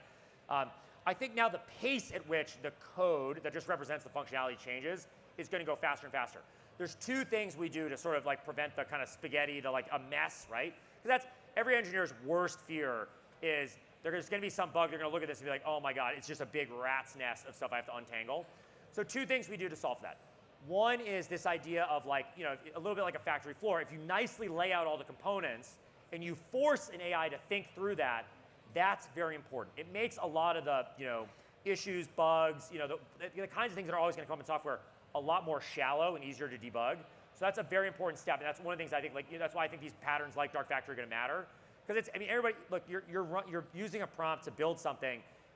The magic of what we built is that it will split it into 50 or 100 different jobs, and then know how to coordinate all the pieces so you get what you want. The second thing we do is, for older code bases, is we leverage a lot of the tests that we've written, but also actual customer use cases and edge cases to surround it with like, hey, here's how it should behave and perform. And ultimately, like, look, I mean, having built software for now, almost a decade and a half, no software is perfect, whether it's human generated or AI generated. The trick to me is like, you want to make sure that the standard path is good and a lot of the edge cases are handled up front. Well, it turns out like the algorithm to reason through what those are, you can do that with an LLM, then plus all of the data set that we have, so we can look back historically at the types of usage patterns, you can basically codify those. And that's where then I think like you can start to say, hey, like humans are, they're not so good at requirements because it's just a lot of work to document them all, right? But we can actually use usage data to refine those, and then we can feel a lot more confident that if we ask something to go build, say, a whole new back end for something, right, some subsection, hey, it needs to meet the following, pass the following evals, test cases. And if it does, then yes, it's laid out in such a way that it's easier for a human to review. Maybe one last follow-up question, just to get for folks that do have he's got a 10-year-old code base. Some of your code is 10 years old, right? My learning, I'm just curious your final thoughts. In an agentic world, whether it's if your internal APIs or your external APIs are state of the art, it can make up for a lot of dated software. We use, my epiphany was when we went headless on Salesforce. I had not logged into Salesforce since 2 companies ago. It turned out, Amelia told me I didn't even have a seat. Now that we run it headless, I can query Salesforce in real time all the time. There's other internal use. So I actually think for some folks, if your software was almost hopelessly dated a year ago, just focus on great APIs, internal and external, and you may be able to make your product. And to me, like Twilio is another example. It almost died 18 months ago. It's growing 4%. Now it's growing over 20% because the API worked with agents. So I don't know, but maybe just you can make old software good if your internal APIs are great because that's all the agents care about, right? It's the first thing that I think, yes, first advice to give anybody if you're working on older or a new code base. Yeah, Amazon had this concept, or in others in the early 2000s of service-oriented architecture. We've been through this many, many times. That's why I think if you were building software, right, anything that a human would log into and use, I think the right mental model is think about it as infrastructure. And we think about infrastructure as things developers use and therefore they have APIs. If you think about it that way, then yes, you'll naturally lead to, okay, what are the interfaces, the actions, the APIs I expose? And actually things get a lot easier from there. And you get the benefit of now, you don't necessarily need a user to level up. You'll get these PhD level agents that will just figure it out and prefer your stuff because it's accessible and it's really good at what it does. Yeah, I think it's almost like even if you slip far behind, if you make your internal and external APIs, you might get parity again. Like I think it's the simplest thing you can improve in your product, internally, externally, is have state-of-the-art agent-friendly APIs because you just don't know. All of a sudden, you can have your product guys come up with magic that they couldn't do a year ago if your internal APIs are great, right? Yes. One last thing we've done for the infrastructure of Klaviyo, I know we got to wrap, is we've also gone down this path of how do we let somebody sign up for our software, right? With their identity, right? Email, phone number, whatever it is. And use our product without ever touching it. So I think the future of, say for us, right, headless a consumer Klaviyo, CRM is you might be in with an agent or to say, hey, I'm starting a business this weekend, and I need a place to store everything. I want to spin up an email, text message list. Just go get it done. We have a team, it's really a team of an engineer whose only mission is to make sure that is an awesome experience. Right? And we expect in the future there may be something where you never even, you know of Klaviyo, you get a bill or whatever, right? You pay agentically, but you never have to touch our interface, and it's a great experience. It's the headless Klaviyo, right? I'm all in. All right, everyone, big hand up for Andrew for staying on. Appreciate it.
welcome, welcome. So this is our now second, I shouldn't say inaugural, our second SaaStr pitch competition. So as you guys probably saw when you were buying tickets, flying in, booking your flights for SaaStr Annual, you could apply for our SaaStr AI pitch comp. But this is the first year we partnered with Google for Startups, Gemini, Google Cloud, to actually have AI help us judge some of the entries of this year's startups that submitted to come win the pitch comp at SaaStr. If you guys remember Mosaic, they came up here, they did this last year, then they had a booth in the expo hall as part of one of the things they won at SaaStr Annual this year. So we've got 4 exciting startups. We'll try and make it through all of them as we can. And from companies all over the world, we try to pick I try to pick a mix of like different things, but funny enough, Gemini just picked all the finalists for us, so it gave it a score. Anytime somebody submitted their pitch deck to SaaStrAnnual.com, it would give it a Gemini score based on their pitch deck, who are their top customers, their current ARR, any funding they had, anything they wrote in the contacts that would help Gemini give it a grade. And so without further ado, we're going to let the first person pitch because then we've got a couple more. But then after Leo pitches from ScaleStack, we'll bring out Paige from Google, and she'll give a score with Gemini in real time. So with that, good luck. Thank you, Amelia. Hi, everyone. My name is Elio, co-founder and CEO at ScaleStack. I didn't know that Gemini chose us, so that's pretty cool. ScaleStack is an autonomous infrastructure for enterprise go-to-market. What that means is that companies of all kinds, but particularly enterprises, are under a lot of pressure from their board to implement AI. But AI does not fix bad data. And AI on bad data fails faster at scale. And we have seen research from MIT, 90% of enterprise pilots with AI are failing. And so boards are very, very focused on this, and maybe switching the attention from just, hey, let's buy AI, to maybe we should fix the foundation. The future enterprise is run by agents. Not just complemented, but it's going to be run by agents. So today we have humans using data in their CRM, in their data lake to do things.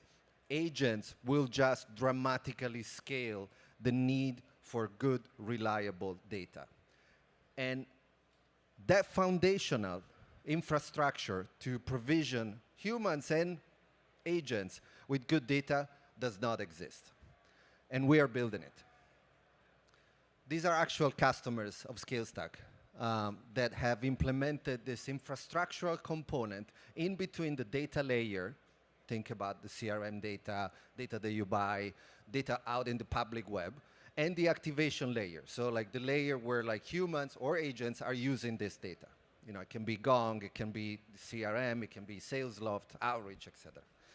We are giving these companies autonomy so they don't need to do manual work to fix the data, infrastructure so that they can run the entire data in their system, org level, system level data, and with scale that also include cost efficiency. To do things like Redis completely transformed their CRM. They had about 40% data readiness, hygiene, let's call it, and we brought them to 90% with agentic workflows that fixed the data, improved it, enriched it, prioritized, scored for their go-to-market, for their ICP. Typeform, another customer, they generate millions of forms for their customers. And so we have embedded ScaleStack into one of their products to autonomously and automatically enrich, clean, prioritize hundreds of thousands of forms every month for their customers. Astronomer, a third customer that is implemented ScaleStack for several different workflows that are really use cases that go from cleaning the data to prioritizing leads at scale to make sense of data to discover new ICP maps for their products. The market we live is very complex, very crowded. And so I wanted to provide the axis where we are mapping our market so that that clarity maybe helps customers and investors better understand where and how we play. We divide the market for like tools and platforms into either like there are tools that you act on it manually or they are autonomous. So they are run by agents. And then the other axis is, do these product platforms have a UI, UX, or are they infrastructural in nature? Guess where ScaleStack is? And so ScaleStack is that autonomous infrastructure that with agents, it's cleaning, enriching, making sense of data at large scale. Clay, fantastic product. It's an individual productivity tool with a UI UX, where like a go-to-market engineer needs to act and operate on the data to set workflows and stuff. Once deployed, ScaleStack runs autonomously in the background, invisible. For instance, like we talked about Typeform earlier. You know, nobody has touched the agentic workflow that we deployed for Typeform in months. And it runs constantly, hundreds of hours consecutively, running in the background to enrich forms at large scale. So let me show you a little bit of the product. The product has three components, really. One is integrations. We work primarily with larger companies. They have to have, connectivity across many different systems. Their data lives in many different places, from CRMs, data lake, data sources that they buy, LLMs that they use. And so we plug anything that customers have in our orchestrator. And the orchestrator is very important because in order to unify data, you need to tolerate like fault. Data sources sometimes fault. You need to start and restop. You need to like manage rate limits from different sources. And we do that once the tools have been plugged. The second pillar of ScaleStack is agents. And these are like analysts on the data. Your best analyst on the data. You can create any agent on ScaleStack, but the idea is that we already have hundreds of agents that have been deployed in hundreds of deployment for customers. And so these are agents that perform lots of different missions. So let's say, for instance, I want an agent that will improve the understanding if a company is operating or not. I don't know if this is connected now.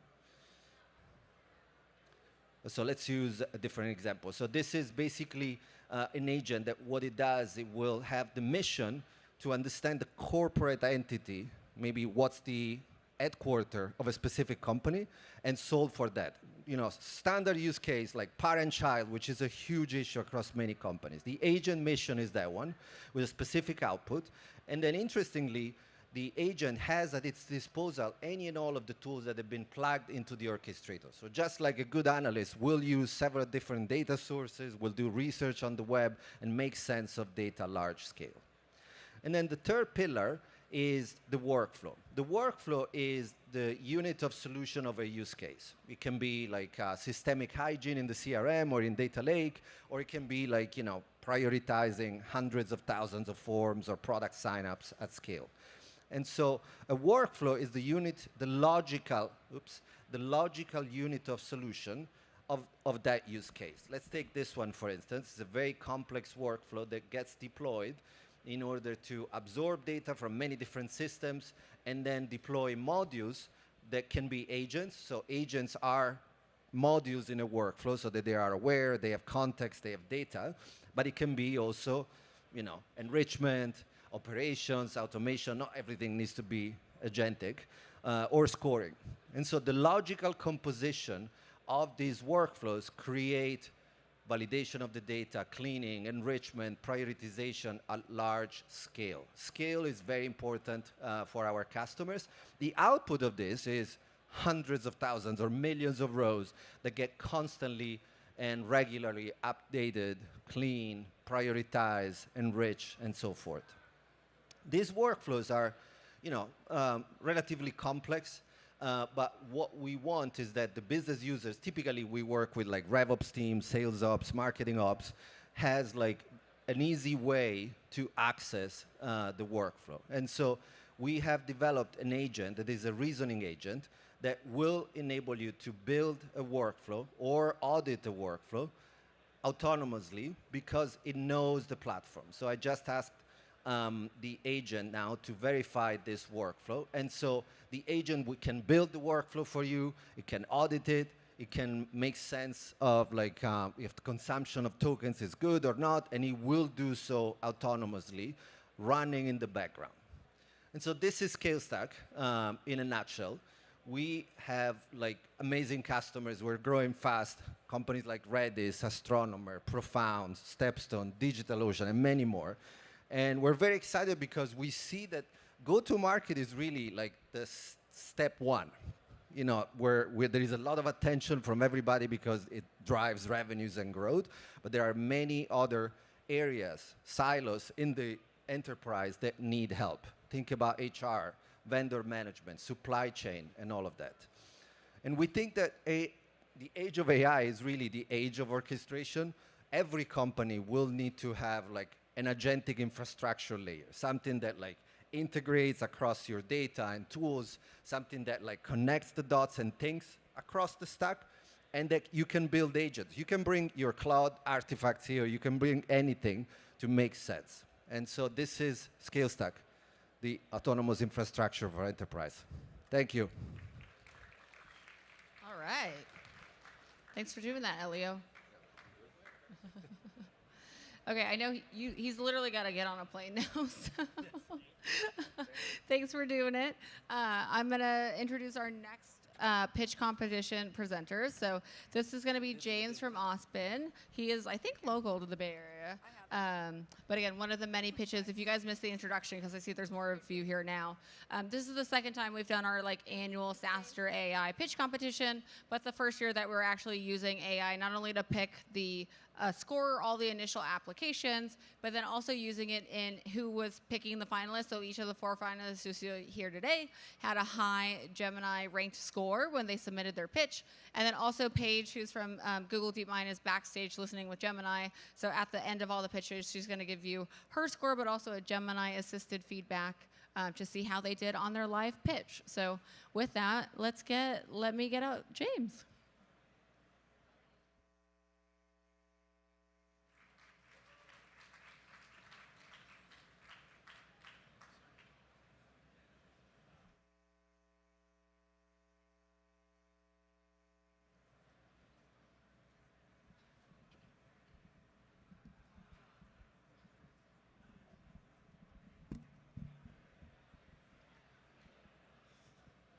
All right.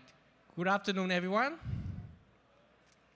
My name is James Pham. I am the CEO and co-founder of Artisan. We safeguard enterprises from data exposure risk, insider risk, agentic risk in adopting enterprise AI. We are working with customers like UiPath, Wellstar Health System, Hellmark Group, and many others to help them protect their enterprise AI. So before I go and talk about Artisan, I want to talk about the platform shift that is happening nowadays. So in the past, employees would typically go to website, go to SaaS application, and get their work done.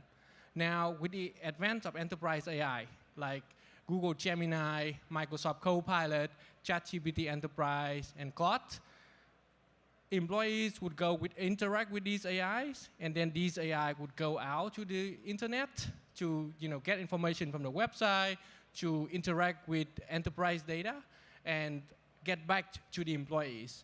So that is a new mode of work that not existed before.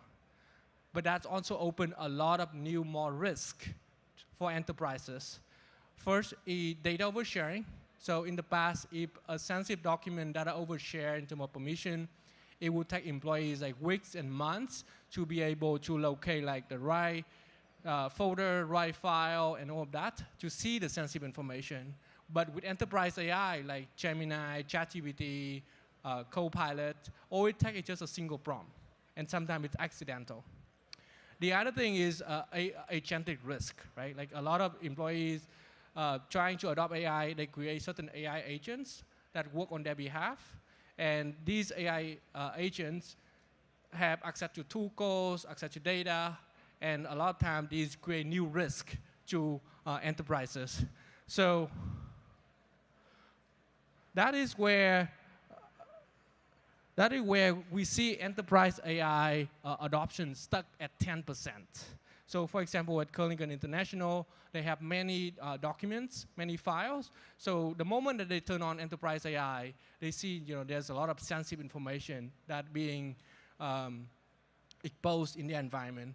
Same thing with UiPath. When they trying to adopt ChatGPT Enterprise, they certainly see a surge in terms of AI adoption for the AI agents. Same thing with Wellstar Health System. When they try to adopt Copilot, they certainly see that there's a lot of sensitive information that exposed in their environment. So the typical pattern that we see is enterprises have a mandate from the board to adopt AI. They go out and purchase thousands of licenses, and then they roll out a pilot to see how it works and everything.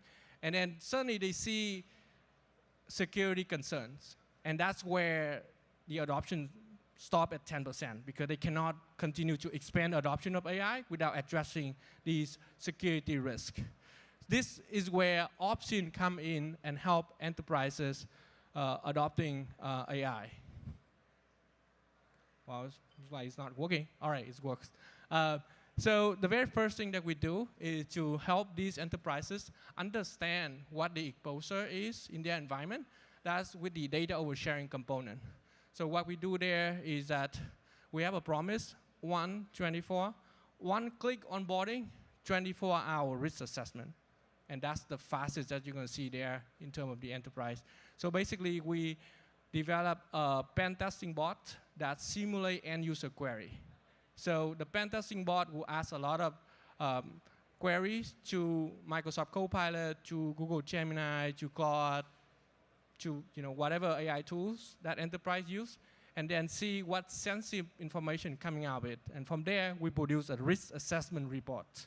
The idea is that if enterprises fix these issues, then when the actual user asks the question, it's already fixed.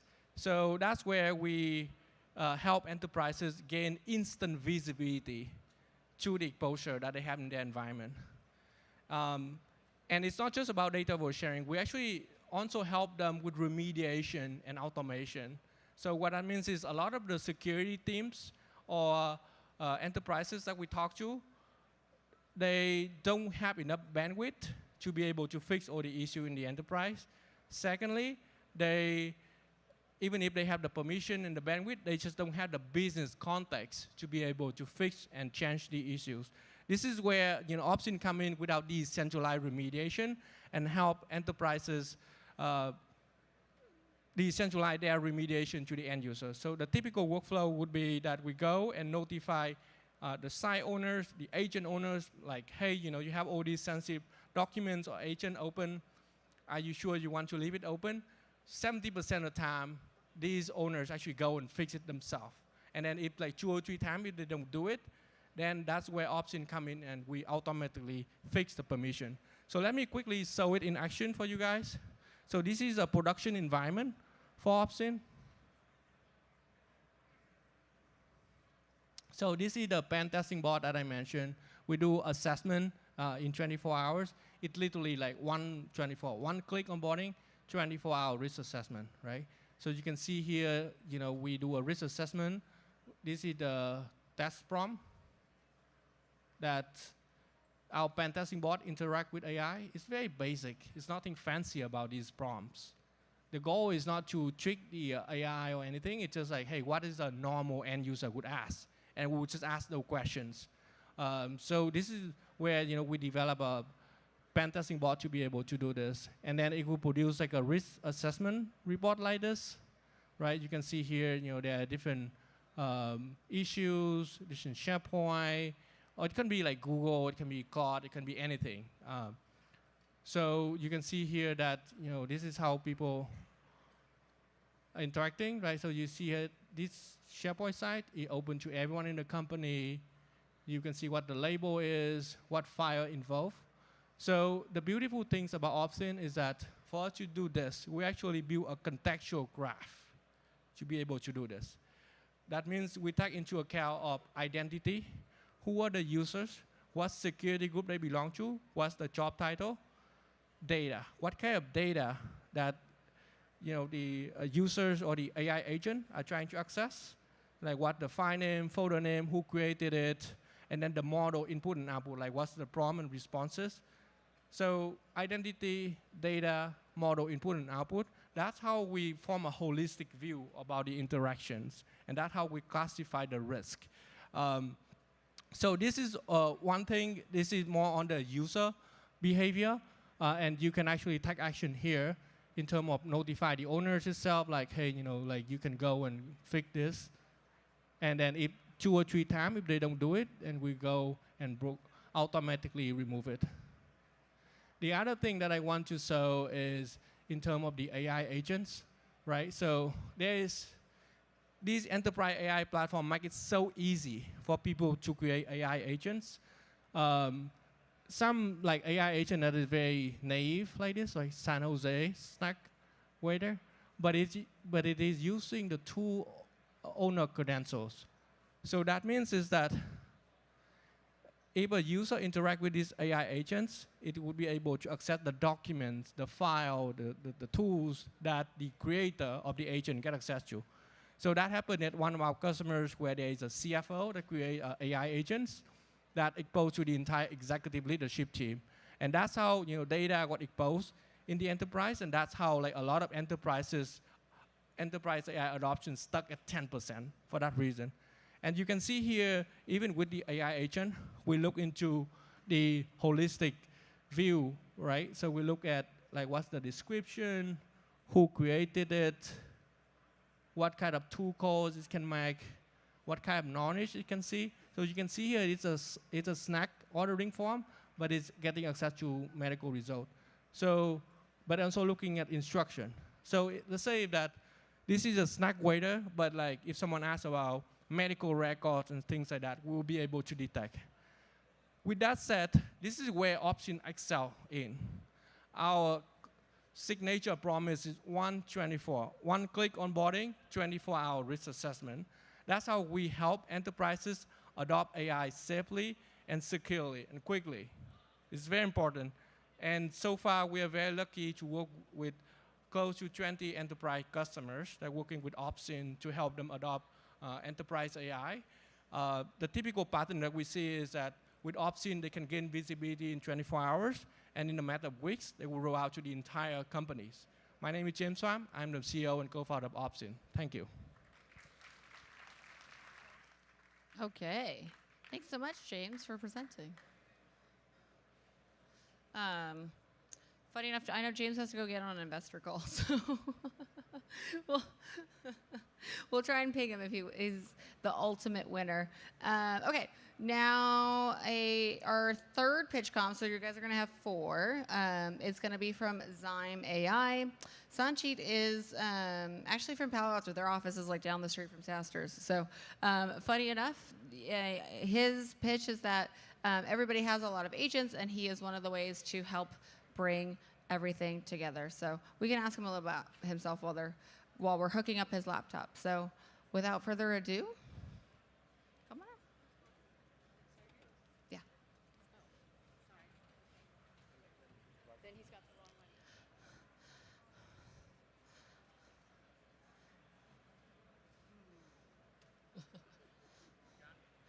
one.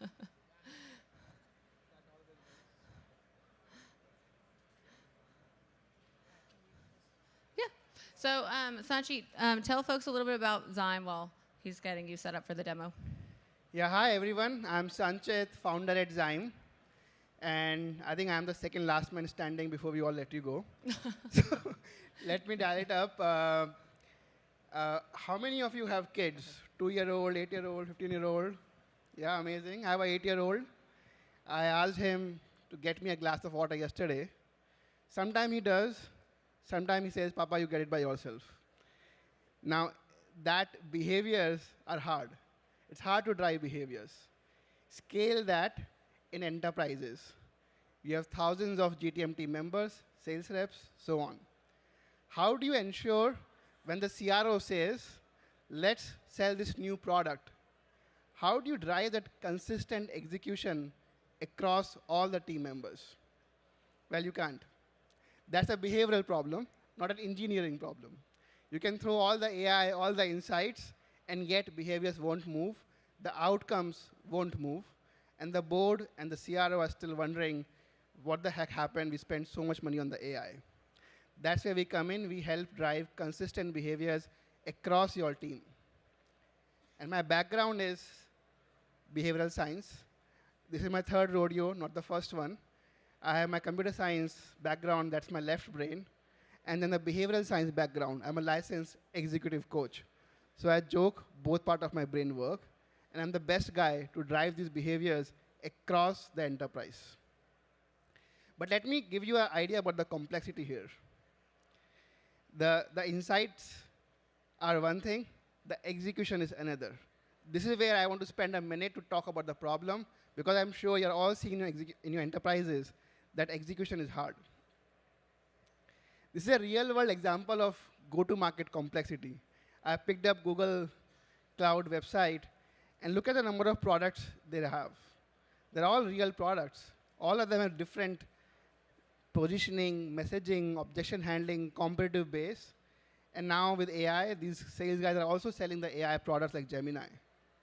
How do you evolve and iterate this complex, volatile go-to-market across so many products, changing messaging, evolving competitors? You can't fit that into the head of hundreds of reps. That's where things fail. The marching orders fail. And that's where you can keep throwing more AI, but it stops at insights. You can ingest all the enterprise data, create insights, but then the rep decides what to do next. AI can't measure. What doesn't get measured doesn't get done. That's where you need to understand how do we drive execution at scale. You have to have an org sanity. Understand what are the marching orders given by CRO this quarter, which will be different from NORAM, for APAC, for EMEA, and so on.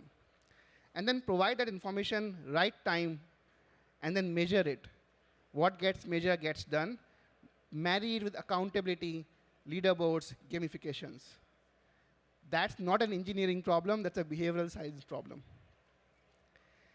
Think of it as Google Maps. You're going from San Mateo to Palo Alto on a weekday traffic at 6 p.m. It tells you go left, go right. We have the same Google Maps, but for your go-to-market teams. We compress all the complexity of your organization, the marching orders from CRO, the product, different regions, all the past call data, and then compress them into new context, execution context. It's not a simple data that you have put in. It's a long-form org memory compressed into contextual actions. And then we deliver. We deliver in an execution system, but with a compliance, not just spray and pray of insights to the reps. That's where the magic happens. Now, it's so easy to put all this data and imagine that it would work. It doesn't. You see, when I work with companies like HP, they're selling a new AI PC last quarter. This quarter, they are selling more attached products like Poly. The entire marching order is different. This order is different for NORAM, North America, for APAC, EMEA, for channel partners, for direct sales. It's not in the past data. It's in the CRO's head. So how do you extract this strategy, extract the signals and the noises that makes this execution context actually work? That's the hard part to take long-form org memory and compress them into a CRO brain. We have been doing this for 2.5 years now, and that requires a lot of work in the back end. But then more importantly, you can't just have this system and let it run. You have to marry it with the execution compliance as a system. How do we change behaviors? Right time, right info. Don't leave it on the judgment at the last mile. And then measure it, verify it, put leaderboards, spiffs, accountability, and then deliver it in the flow of the work, like Google Maps does, right? All of that has to come together, and that's the execution system that drives behaviors. But once that happens, things are amazing. The same company, HP, they were selling a new product, AI PC, and imagine 8,000 sales reps who have never sold an AI product before. Now they've been asked to sell an AI PC. They had no idea how to handle objections, how to understand use cases, and so on. They did all the playbooks, all the trainings, all the AI. The behaviors did not change. But with Zyme, they did. They could consistently see the right behaviors on the field, which leveled up their top line by 200K per rep. And now they're, of course, expanding us across the more product lines. And not just HP, we are seeing this across 15 enterprise clients, mid-market enterprise clients. And we are expanding with every client. They're all super fan of Zyme, CRO at Versa Networks, Sonic Wall. They're all our customers. We had zero churn so far because execution drives outcomes. That closes a loop. And then that's where our thesis is that it's not just insights, but when you can control execution at the organization, that's the sticky factor. Chat agents have very less stickiness, but execution and adoption have a large stickiness. But once you do that, you can solve many use cases of driving behaviors across GTM, product, marketing, HR, and also at the agents level. That's Zyme. If you are driving behaviors and execution at your company, talk to me. I'm here. We'd love to chat with you. Thank you.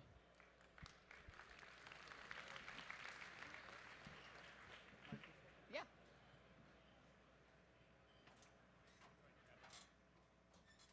All right. It's a fast-talking demo. All right, this is the last demo / pitch for you guys of the day. Sergey from Yoke is a sales coaching, so we're getting the audio plugged in for that reason. But we'll bring out Sergey. So this is like a sales co-pilot that will help you and your reps. Again, I tried to kind of pick some go-to-market ones that people would be more interested in, and then Gemini picked some more like technical ones. But together, that's how we landed on the 4. But with that, I'll bring out Sergey, and he can start telling you guys about Yoke while we get him all set up. So, yeah.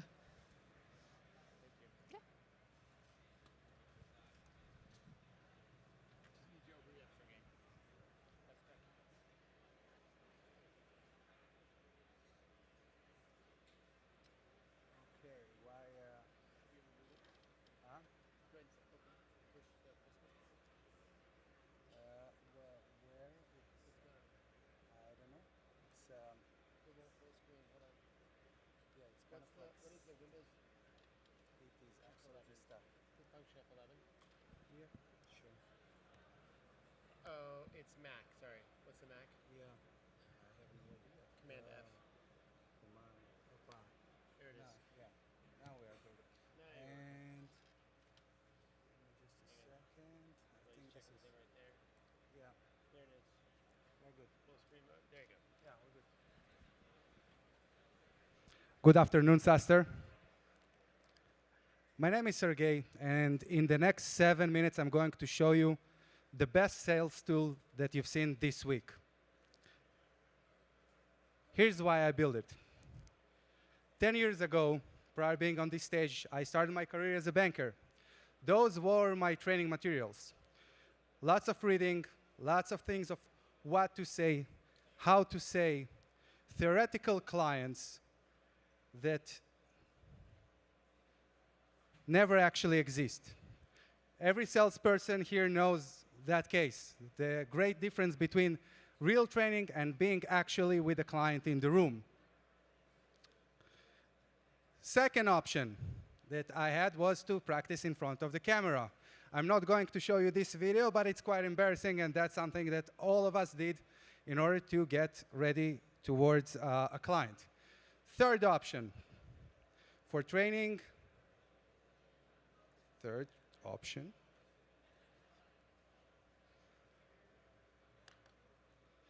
Going to headquarters, doing role plays, doing weeks of training just to get to the first client.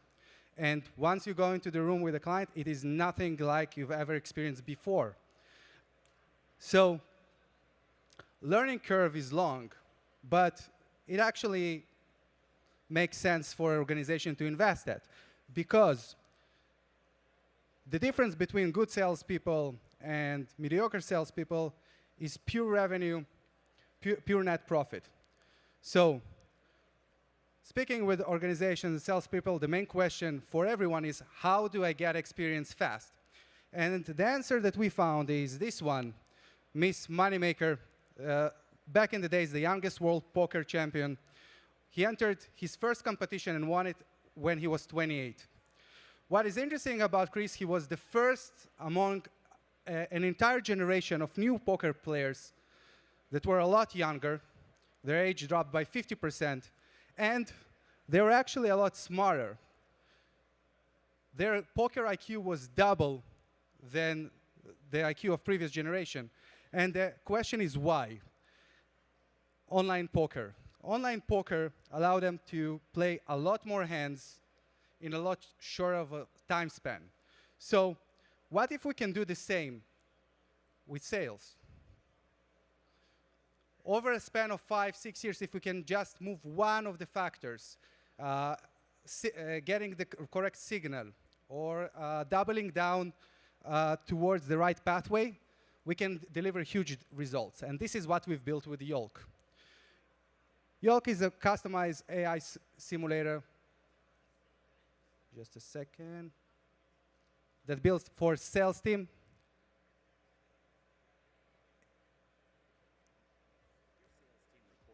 Thousands of calls, but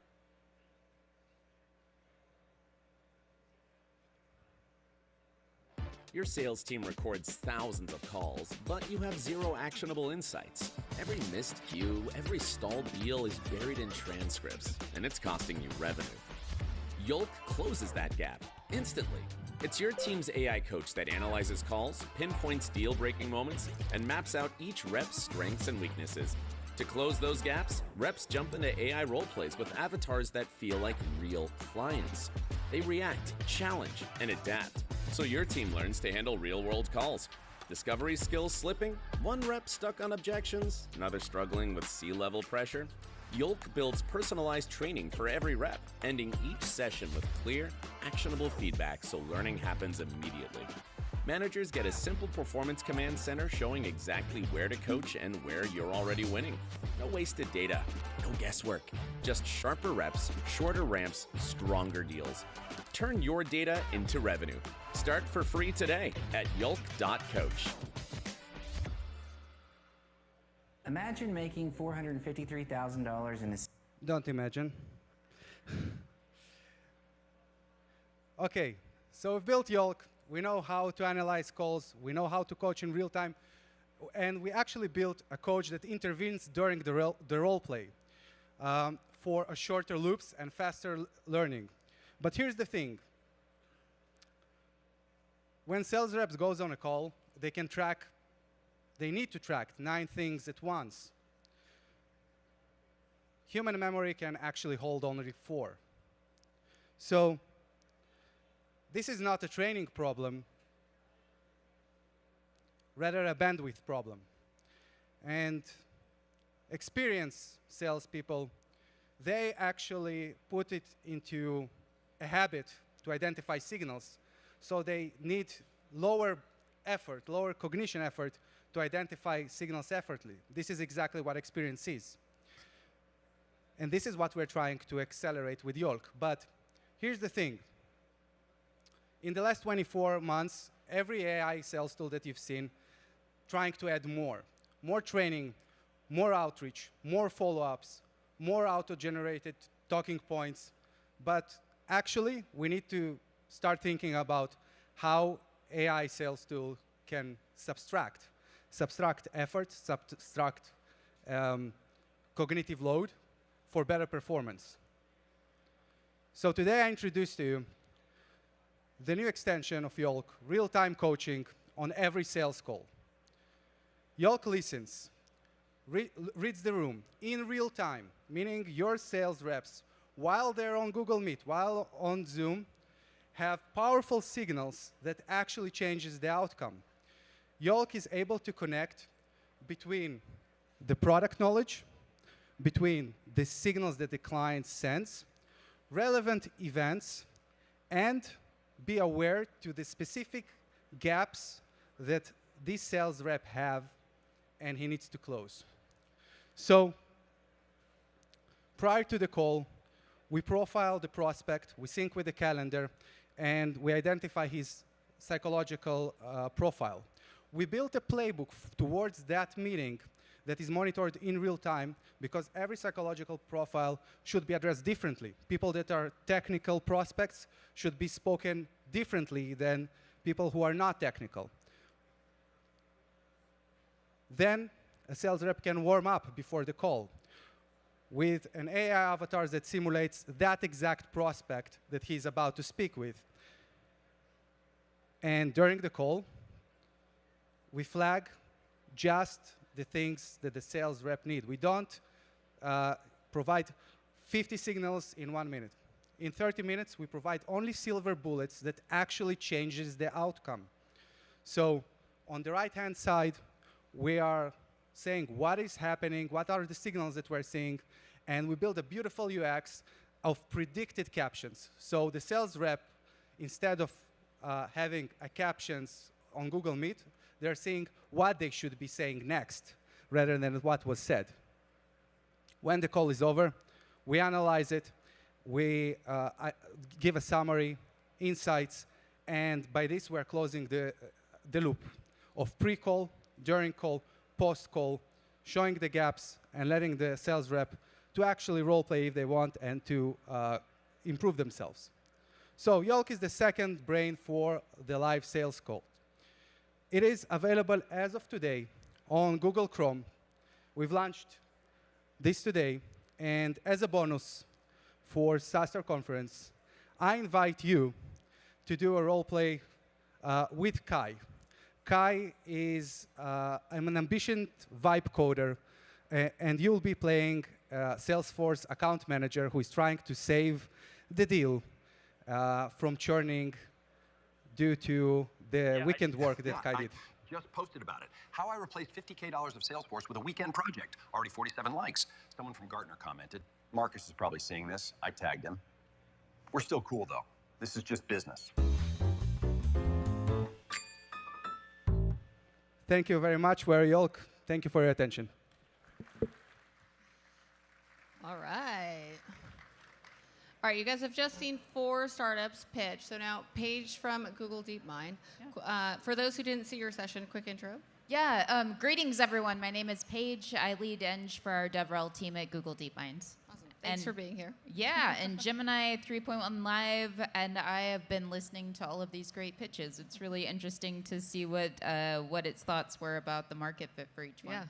Yeah. So what did it think of our 4 finalists? Well, so we asked it to put its best Shark Tank hat on and give us honest investor-style breakdowns of these pitches. Okay. And the first one that we saw was SkillStack. It agreed that this is kind of the ultimate picks and shovels play for the generative AI gold rush, but that it might be important to have humans in the loop, especially since enterprises are so thoughtful and kind of concerned about their databases, and there needs to be a high trust. That's balanced feedback, yeah. Yep, absolutely. And then we also saw a cybersecurity play with Option, which is definitely something that I think we've all felt. Yep. You know, we've had these excellent pilots running in our companies, and then there's a little bit of a sort of something similar to an OpenClaw or like some sort of data exfiltration that kind of pulls the plug on the pilot.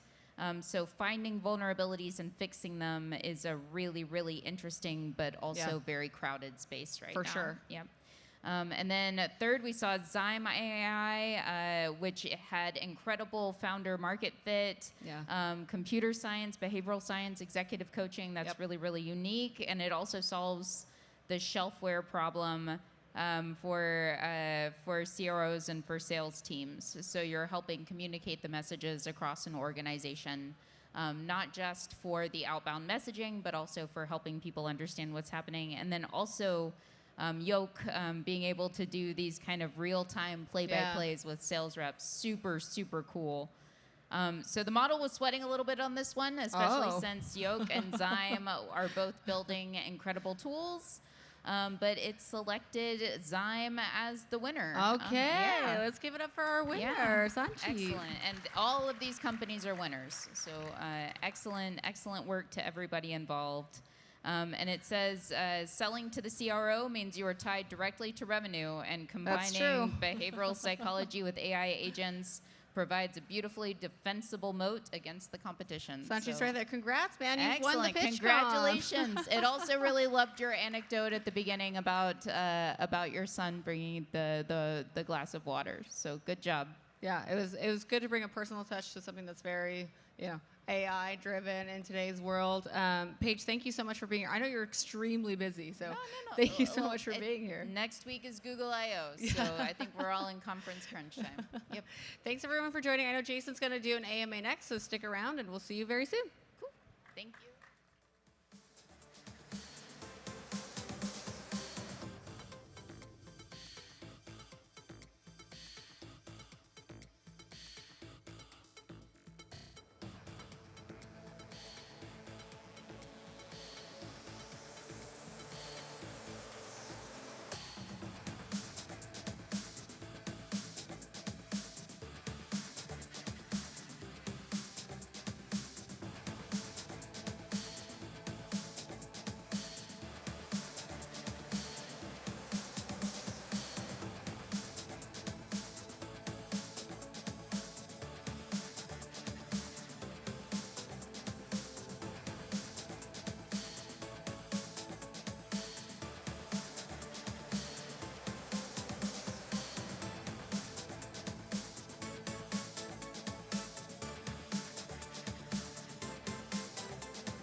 Are we good?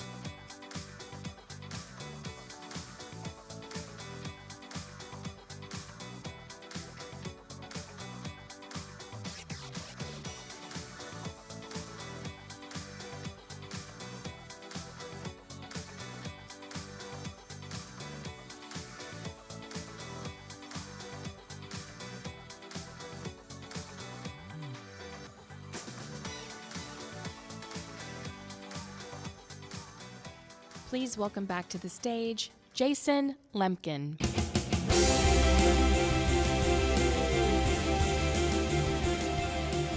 Hey everybody, good time at SaaStr AI Annual this year? Was it good? Thank you. Yeah, appreciate it. And who was here last year? Raise your hands. It's better, huh? It's better. If I just reflect a little bit, obviously everything here is very different than last year. It's all about deploying agents for real, not just random AI talk. I think that was the goal. I think we executed on that goal. The other thing I reflect on, this is the, I know a lot of folks, there's transition. It can be stressful with all the change with AI, all the new competitors, all the new things. But, in my entire career in software, this is the best time to be a builder, right? If you're not excited today, you should quit and do something else, because we can do things we could never do before. I mean, Amelia and I built all these agents we talked about without a developer. It would have been impossible 6 months ago. So even if you're nervous and stressed, if you're not excited, get out of the game. And I bring that up in general, but honestly, between us, I'm glad that the folks that didn't want to be in the game aren't here this year. Because last year was still a transition year. Last year was probably like half AI, half others. And I still think 30 or 40% of the folks that were here last year were down in the dumps. My company sucks. My boss sucks. My company's going to fail. I get that it's hard, but it's just great they didn't show up this year. And we're about 20% bigger, but I think in terms of positive energy, it's like 220% or 100, and I don't know how to do the math. It's getting late on the day, but it's fun for me. I think for me and Amelia, it's very rewarding that I've gotten my third wind. I've gotten my energy back as a builder. I think Amelia and I will both say, for ourselves, for what it's worth, it is more tiring to be managing 21 agents. It is not.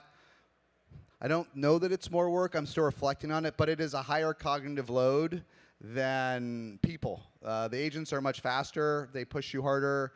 And I'm trying to, I don't know that it's more stressful. In some ways, it's less stressful because agents don't argue and agents don't take vacations this week without telling you like a human did on the team.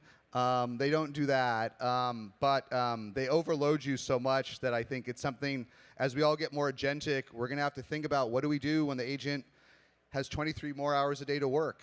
And then you have 10 of them, so that's another 230 hours a day. And what are you going to do with that? And they all push you.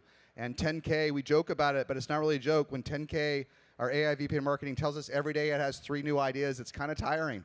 Because you get behind a couple days, it's 10 new ideas. And then we have a little agent inside of it, and it starts yelling at you. Why didn't you do that campaign? Well, you're falling behind Jason and Amelia. And it's like, it's funny at first, but he's right, and it's a little bit stressful. So we'll see how the world changes. But it's an exciting journey to be on together. So those are just my reflections.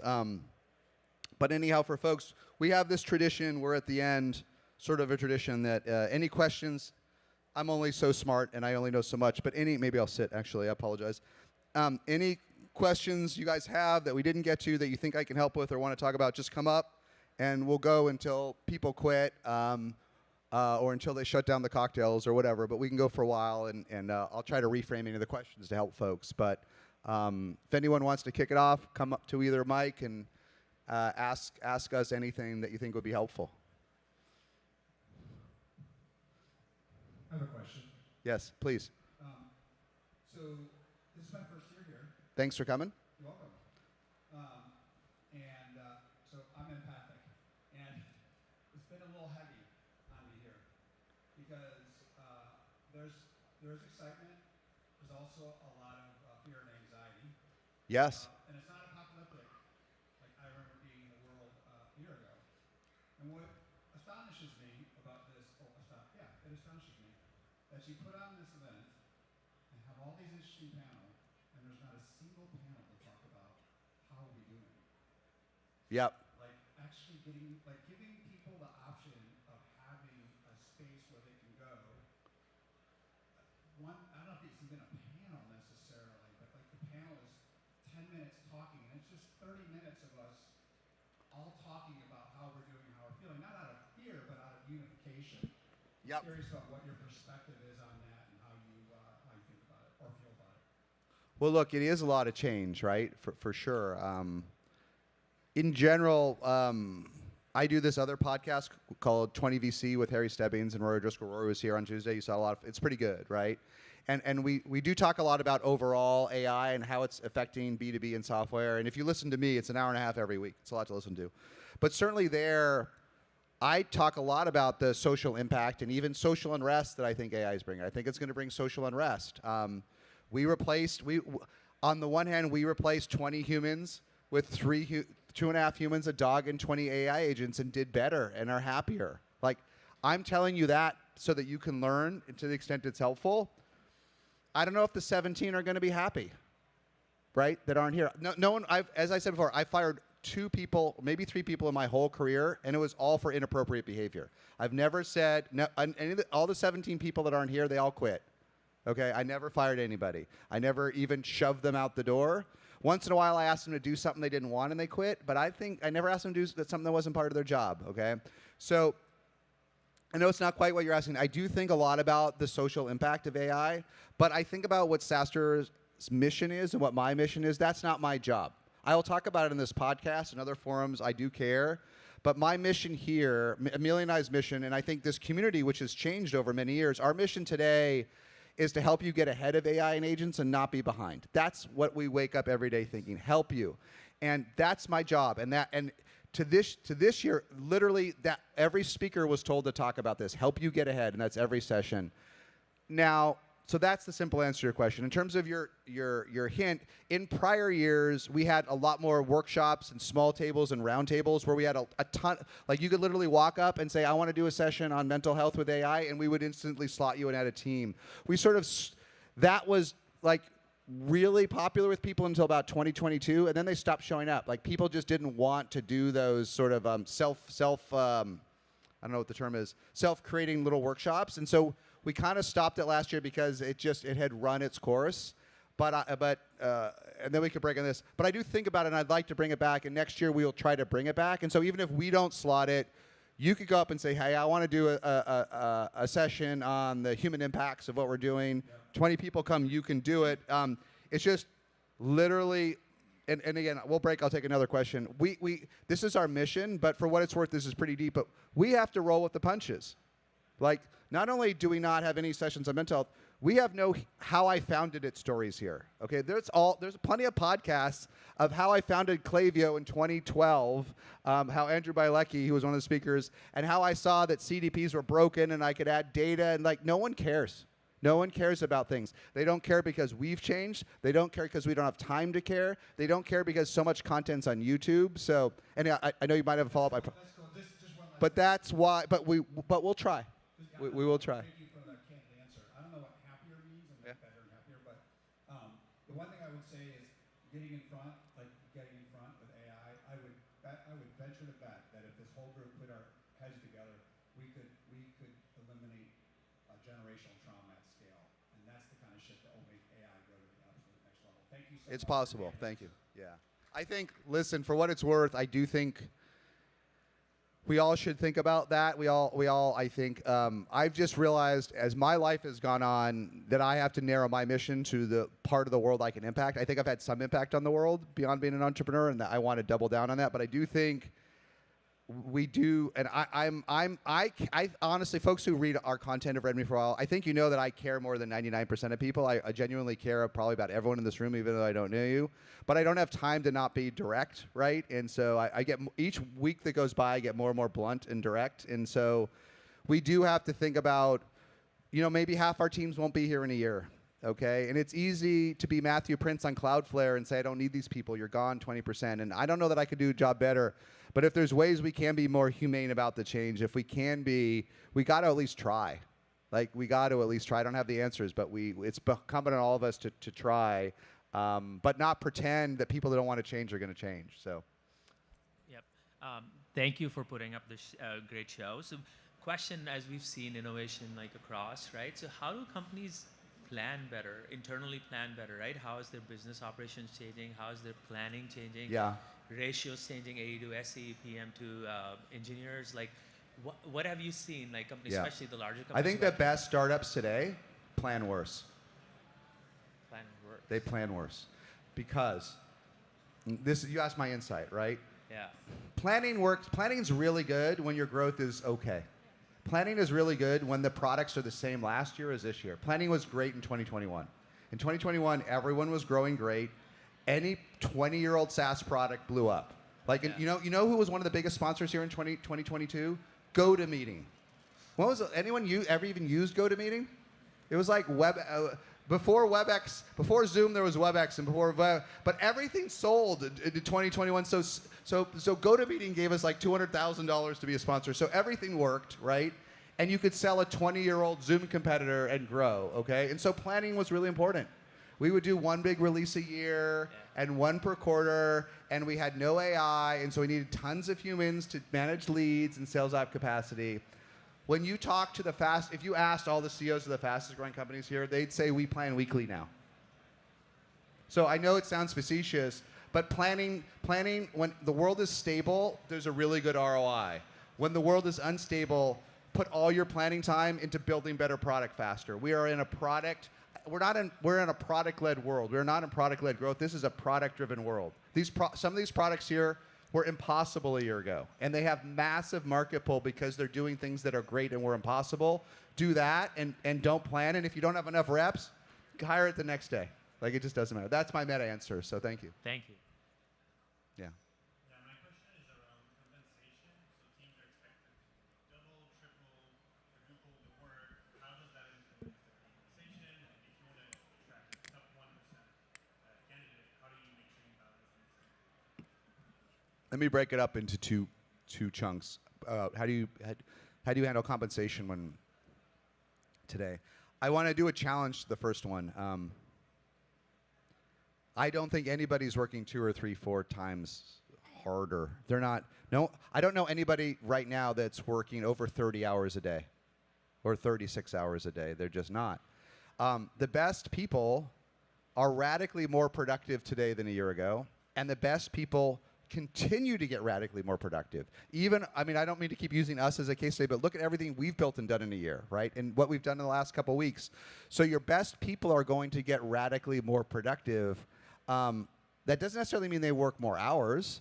It probably just means they waste less time and get more done. That is the new normal.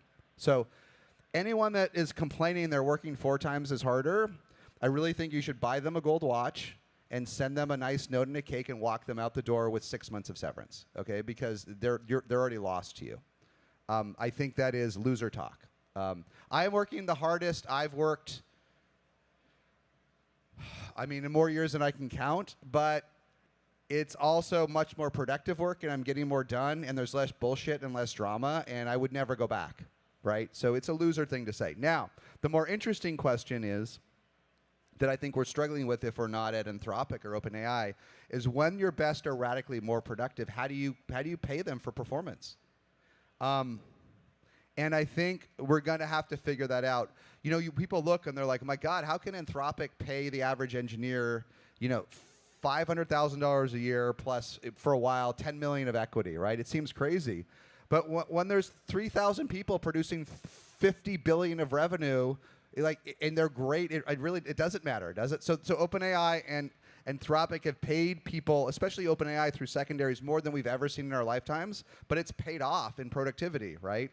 So how do you map that to organizations where you are seeing productivity benefits, but net, it's not a massive boost, right? How do you pay if your best, if some of your best people were making 150 and the best people are 3 times better, can you pay them 450, right? To be simple. And maybe this is a tough thing we're all going to wrestle with. I don't have the answers. I think the first principle is you should try to pay them 450. And then if you can't, do the best you can as a leader, right? Tell them you're doing the best you can. And if you can, at least provide the top 5% of your company more and more equity, outsized equity. Now, they may quit anyway for Anthropic, but it's the right thing to do, and you can even do it when you're cash poor. So I think my meta learning is it's a real question. You can only do what's possible, but at least you can try. You can try to approach maximizing the compensation for your top performers. It's my best solution. And then there's going to be this more and more stress in more companies where the thing is, this has always been true. If anyone that's run startups has always known, we've always had 10x engineers. We've always had 8x sales reps. Folks like Sam Blond, who was in Monaco, he did a couple presentations. I don't know if you saw him, right? He started off, it's almost embarrassing, he started off as our first SDR at our startup, got promoted to AE in like 3 months, and was quickly the best. In the first 3 months, I think Sam was 24, he was the best AE of our entire team. Okay, and over time, then he was 2 times better and then we added some other folks. But someone like that, at least in sales, the commissions sort of balance it out, right? And so you will, and I know I'm rambling, but I think as startups scale and as you get bigger, typically once you cross about 50 million in revenue, you start to have a sales rep or two that makes $1 million a year. Okay. Now, when you're at $1 million in revenue, it's very hard for any sales rep to make $1 million a year, right? It's just unless you pay 100% commission. But you start crossing into 50 and 100 million, and one person is 10 times better. So instead of closing 500,000 or 600,000, one person's able to close 6 million, 7 million, and you have a 15% commission. And what happens? They make $1 million, right? So sales has always sort of been able to provide outsized performance to some extent. Every other position has overpaid the mediocre and underpaid the top performers. It's always been brutal. Your mediocre product manager makes 140, and your best person makes 200. This flatness has always ruined everything but sales, right? And so since the beginning of SaaStr, I've always said at least give them more equity and give them a bonus. At least do what you can. But I've said this is one of the tragedies of building a startup is you're always going to undercompensate the best and overcompensate everybody else. And AI just makes it worse, but it's the same thing. And I don't have the magic answers other than you have to be cognizant of it, tell them you love them, and give them all the cookies you can, right? Because there's only so many cookies in the thing that you slice, but try to give them as many as you can and tell them you love them. And if they're junior folks, this is always true, going to the Fun Sam story, but it's more true than ever. Today, you're promote people as fast as your organization will allow. If you even think you should promote anyone that's AI fluent on your team, when you go back on Monday, promote them. Don't wait. Don't be sensitive to other people in your company. Don't worry that Jane and Jason and Amelia will be upset if Sam is promoted. If you nothing else, not everybody likes to be promoted, but I find most people like to be promoted, right? Go back on Monday and promote somebody. That's my best advice. Promote somebody.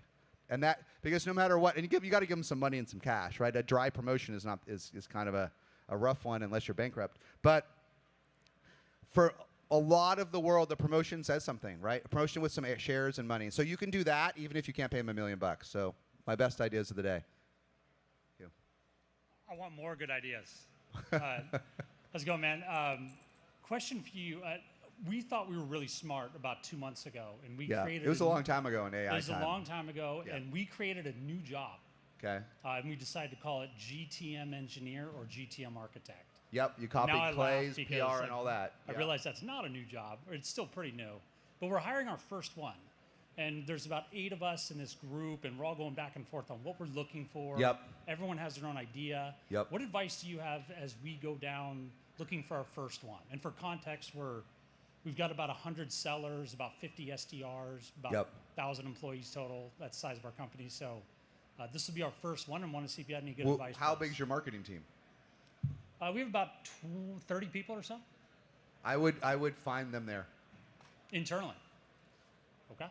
These people don't exist, and they don't want to go work for you. Okay. So when you put up a post on Craigslist or JobVite or wherever it is, you're going to get garbage candidates. I'm not saying that there isn't a gem out there, but this role, look, you know what? Look at what Amelia's done at this event. She's like, she's our chief AI officer, but she's also our GTM engineer running all these systems, right? First of all, she couldn't even do this a year ago because the systems didn't support it, right? How many Amelias are out there looking to work for you? Probably none. Yeah. So you should do what we inadvertently, we're tiny, what we inadvertently did is hopefully one of your 30 people in marketing is a tool nerd. Okay, the one person that likes to play with your marketing, that comes up with ideas on how to hack your marketing, and they're not an engineer, but they hooked this thing up through Zapier, and they connected it through these things, and they built this dashboard on their own that isn't fully supported. Go talk to him or her, and this is, because as I tried to present in the morning session, and we should have spent more time on it, all this crap here, it's just tools. All these AI stuff, it's better, but these are still tools. And so your tool nerd, if they are curious, if they're curious people, most tool nerds are curious because otherwise they just use their grandfather's tools, okay? Find your tool nerd that hacks marketing tools and just put them in charge of all this stuff. Internal is always better than external, right? But here, man, only hired if no one in the 30 can do it. Thank you. So I feel like 3 months ago, everything I was reading was for SaaS. Don't be a system of record, be a system of action. I feel like my takeaway. Tell me all the other trite things people on X and Twitter would say that don't run companies. The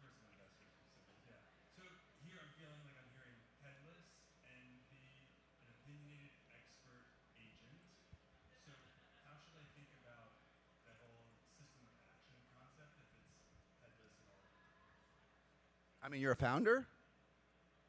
Not directly, I'm the head of product. Head of product. So my advice is read all those posts and those X articles and the Substacks, process it, and then put it aside. It's who cares?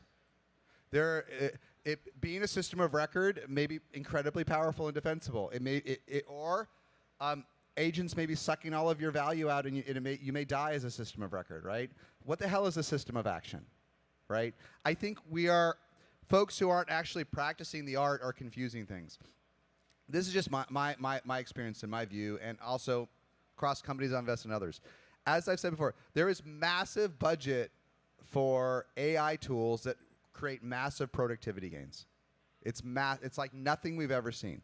The budget for workflow pre-AI tools is dying. CIOs are consolidating vendors like ever before, and they're freeing up money to put AI products that lead to massive productivity gains. And so I simplify that and I oversimplify that when I say build the best AI agent in your space. Build something that replaces a bunch of humans with a clever agent, and you will find massive budget, because it's my shorthand for what I'm saying. But it is a shorthand. System of record, system of action, no system. Figure out the maximum thing you can do with AI for your customers, where you can charge 2 to 10 times more than what you're charging, and just build it and write it. Build it and write it. Don't overanalyze headless, head free, head feet, head anything. We run Salesforce headless. We love it. It's early. Andrew from Klaviyo was here today. One of the greatest founders. They have one person working on headless at Klaviyo. So probably at Klaviyo, it's not that important, right? It's interesting. He's an engineer by training. But if he has one guy out of 3 person working on headless Klaviyo, it's early, right? So that's very different from the approach Mark is doing at Salesforce. So I think just follow the AI money. That's what you should be building. And don't get looped up with product folks that used to be building and are now investing or are now analyzing to get views, is my meta advice. So thank you. Thanks so much. Appreciate it. Hi, Jason. Hi. Thank you so much. My name is Lala. I'm the co-founder of Learning Genie, a tech company disrupting using AI to disrupt the curriculum industry. Good. So I have been a big fan of you since 2018. And one of the first participants on the SaaStr University online. Oh, yeah. Long time ago. Yeah, has always been inspired.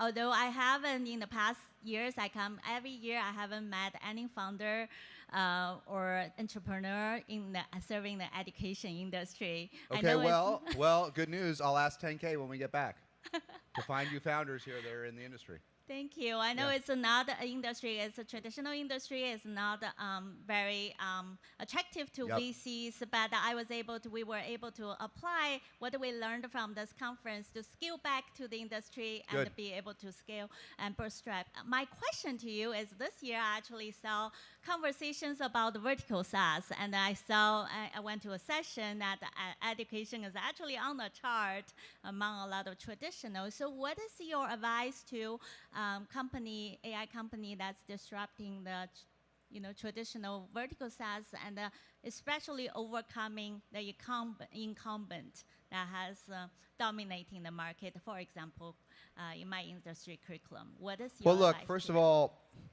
I'll give you my learnings. I don't have the best advice. First of all, I think people, VCs and others, make too big a deal about vertical SaaS. Okay, vertical software isn't anything new. It's been around, I think, since software came on floppies. Okay, it's not new. It's always makes sense to specialize software for industries and for verticals. And I think VCs tried to make too big a deal about the differences rather than the similarities, because for an investor, there's different categories. For an investor, doing what Toast does and building a whole stack from payroll to workforce management to all the other things, like the way you layer applications and products in vertical SaaS is often different. Like, adding payroll to a vertical SaaS application might make sense. Adding payroll to a Jira or Atlassian probably is ridiculous. So there is some specialization. But what I don't like about vertical SaaS people is they act like it's some sort of secret playbook that if you magically figure out, scaling's really easy, right? It's still selling software just to a specific set of customers, which we all do one way or the other. So it's just a meta point. Don't buy into the hype that vertical SaaS is like so radically different than your friends. What I will say is what I've learned from Owner, who Adam presented earlier in restaurants, Mango Mint, which is for spas and salons, a bunch of others that I've invested in or I'm on the board of. What is different with vertical SaaS is that your agents can be better domain experts because you can load them up. If you're trying to, Adam's got an AI CMO at Owner that he talked about, okay? But it doesn't have to know everything as a CMO. Actually, he's lucky, and this is a shitty business to sell into restaurants that Adam does. I mean, kudos to him because it's probably the hardest and crappiest part of SMB, and they're crushing it. But at the end of the day, it only has to know certain things. It has to know how menus work, how delivery works, how food prep works, how upsell works. He actually has to know how the guacamole works because I've learned it's one of the highest margin things to add to Mexican restaurants. Okay, they have to know all these things. They have to know the type of images that get people to buy, what order to present things when you buy. But that is all they have to know. How SEO works, how geo. So my point is, by having a specialized AI CMO, they can do much better than a horizontal agent can. And we know we've talked a lot about Replit here. I think I saw Cody back there, who's the head forward engineer. I think Replit has the hardest problem in the world, Replit and Lovable and apps like that. You know why? Because everyone builds something so different, and they don't even know what they built. Like the CEO of Replit was here, Amjad. He didn't even know we built another autonomous agent, Amy, to do email outbound, right? But if you're doing schools, you pretty much know what all your I think doing customer support, doing other things for Replit is borderline mission friggin' impossible because if Replit has a million apps out there, they're all